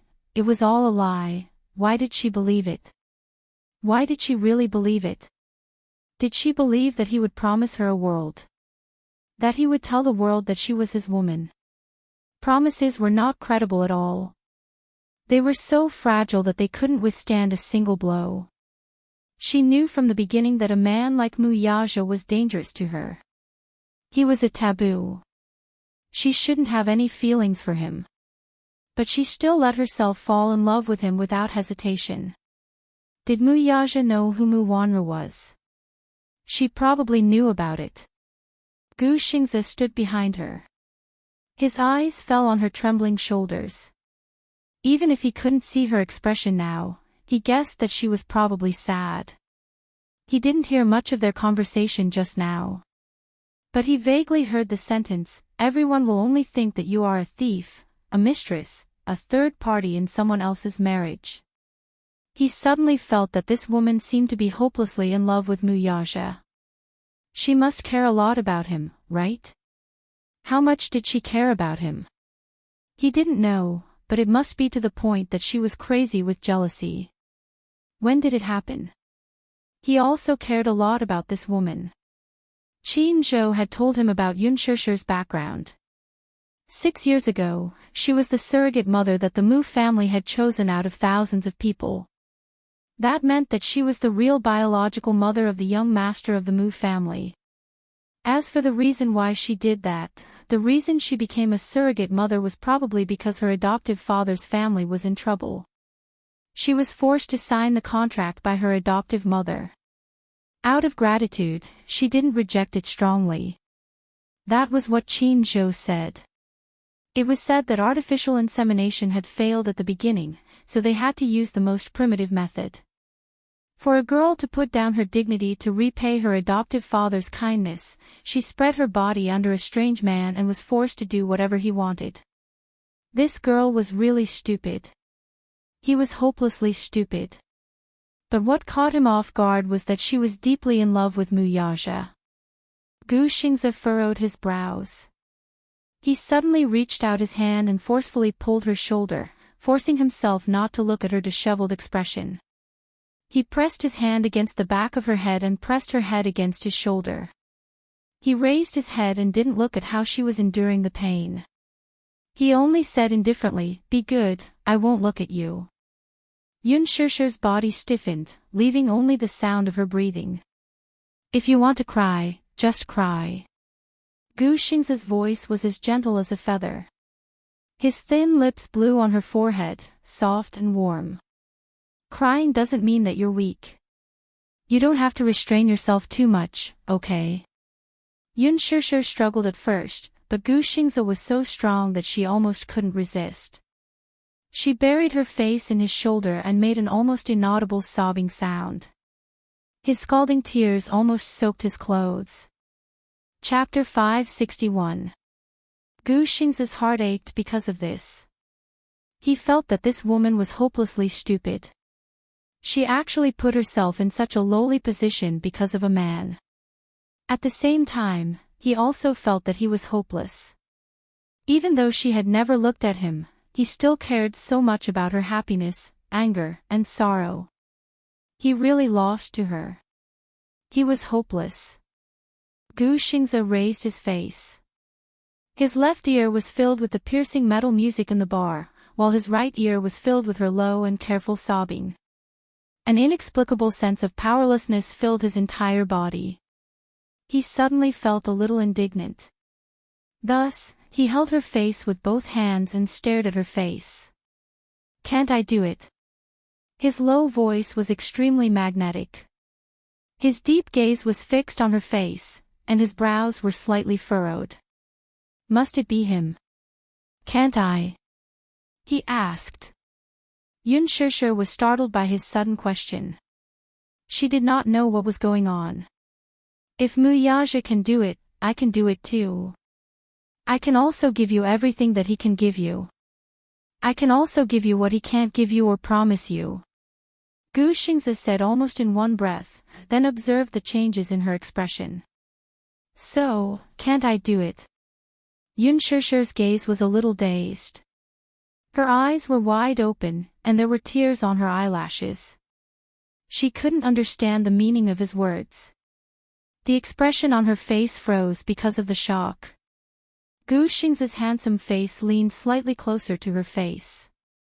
His thin lips were printed on the corner of her eyes, gently kissing away her tears.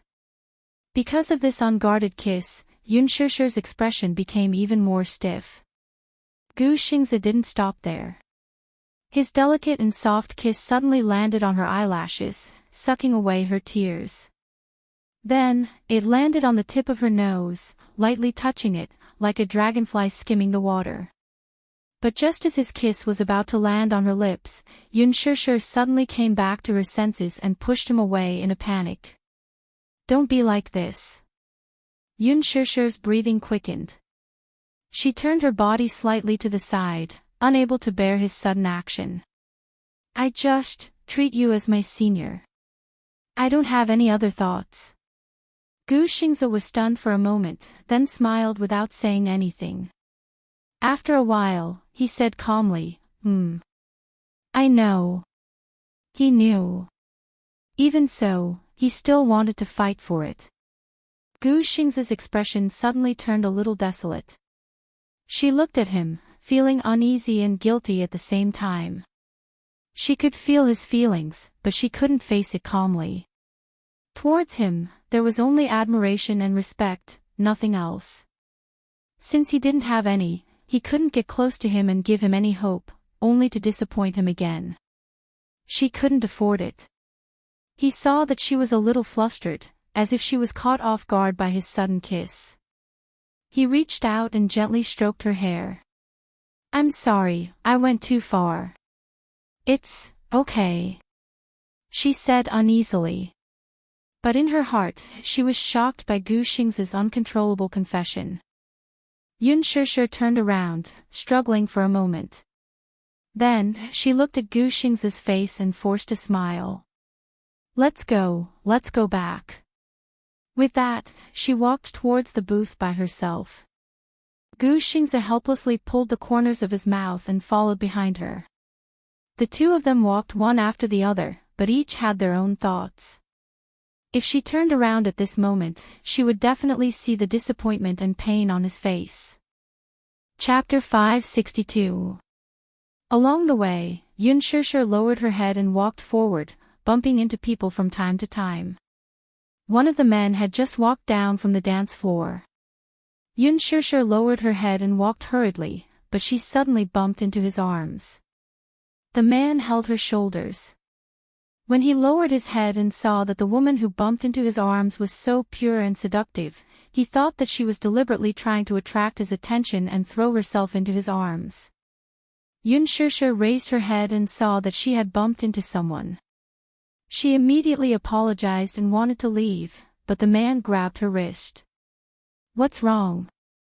Didn't you throw yourself into my arms? Why are you leaving?" Are you trying to play hard to get with me? When Gu Xingzi saw this, he was slightly annoyed. However, she was the one who was annoyed. She only cared about lowering her head and rushing forward, leaving him far behind. It was as if she was avoiding him like he was a snake or a scorpion. Was she avoiding him? Was it because he seemed to have lost control of himself and said those words? He went forward and put his arm around Yun Shishir's shoulders. When the man saw this, he wanted to continue pestering her. Gu Xingzi lost his patience and kicked him aside expressionlessly. Get lost. Don't get in the way. After that, he expressionlessly grabbed Yun Shishir's wrist and walked away. Yun Shishir was led away by him, but he used so much strength that it almost hurt her.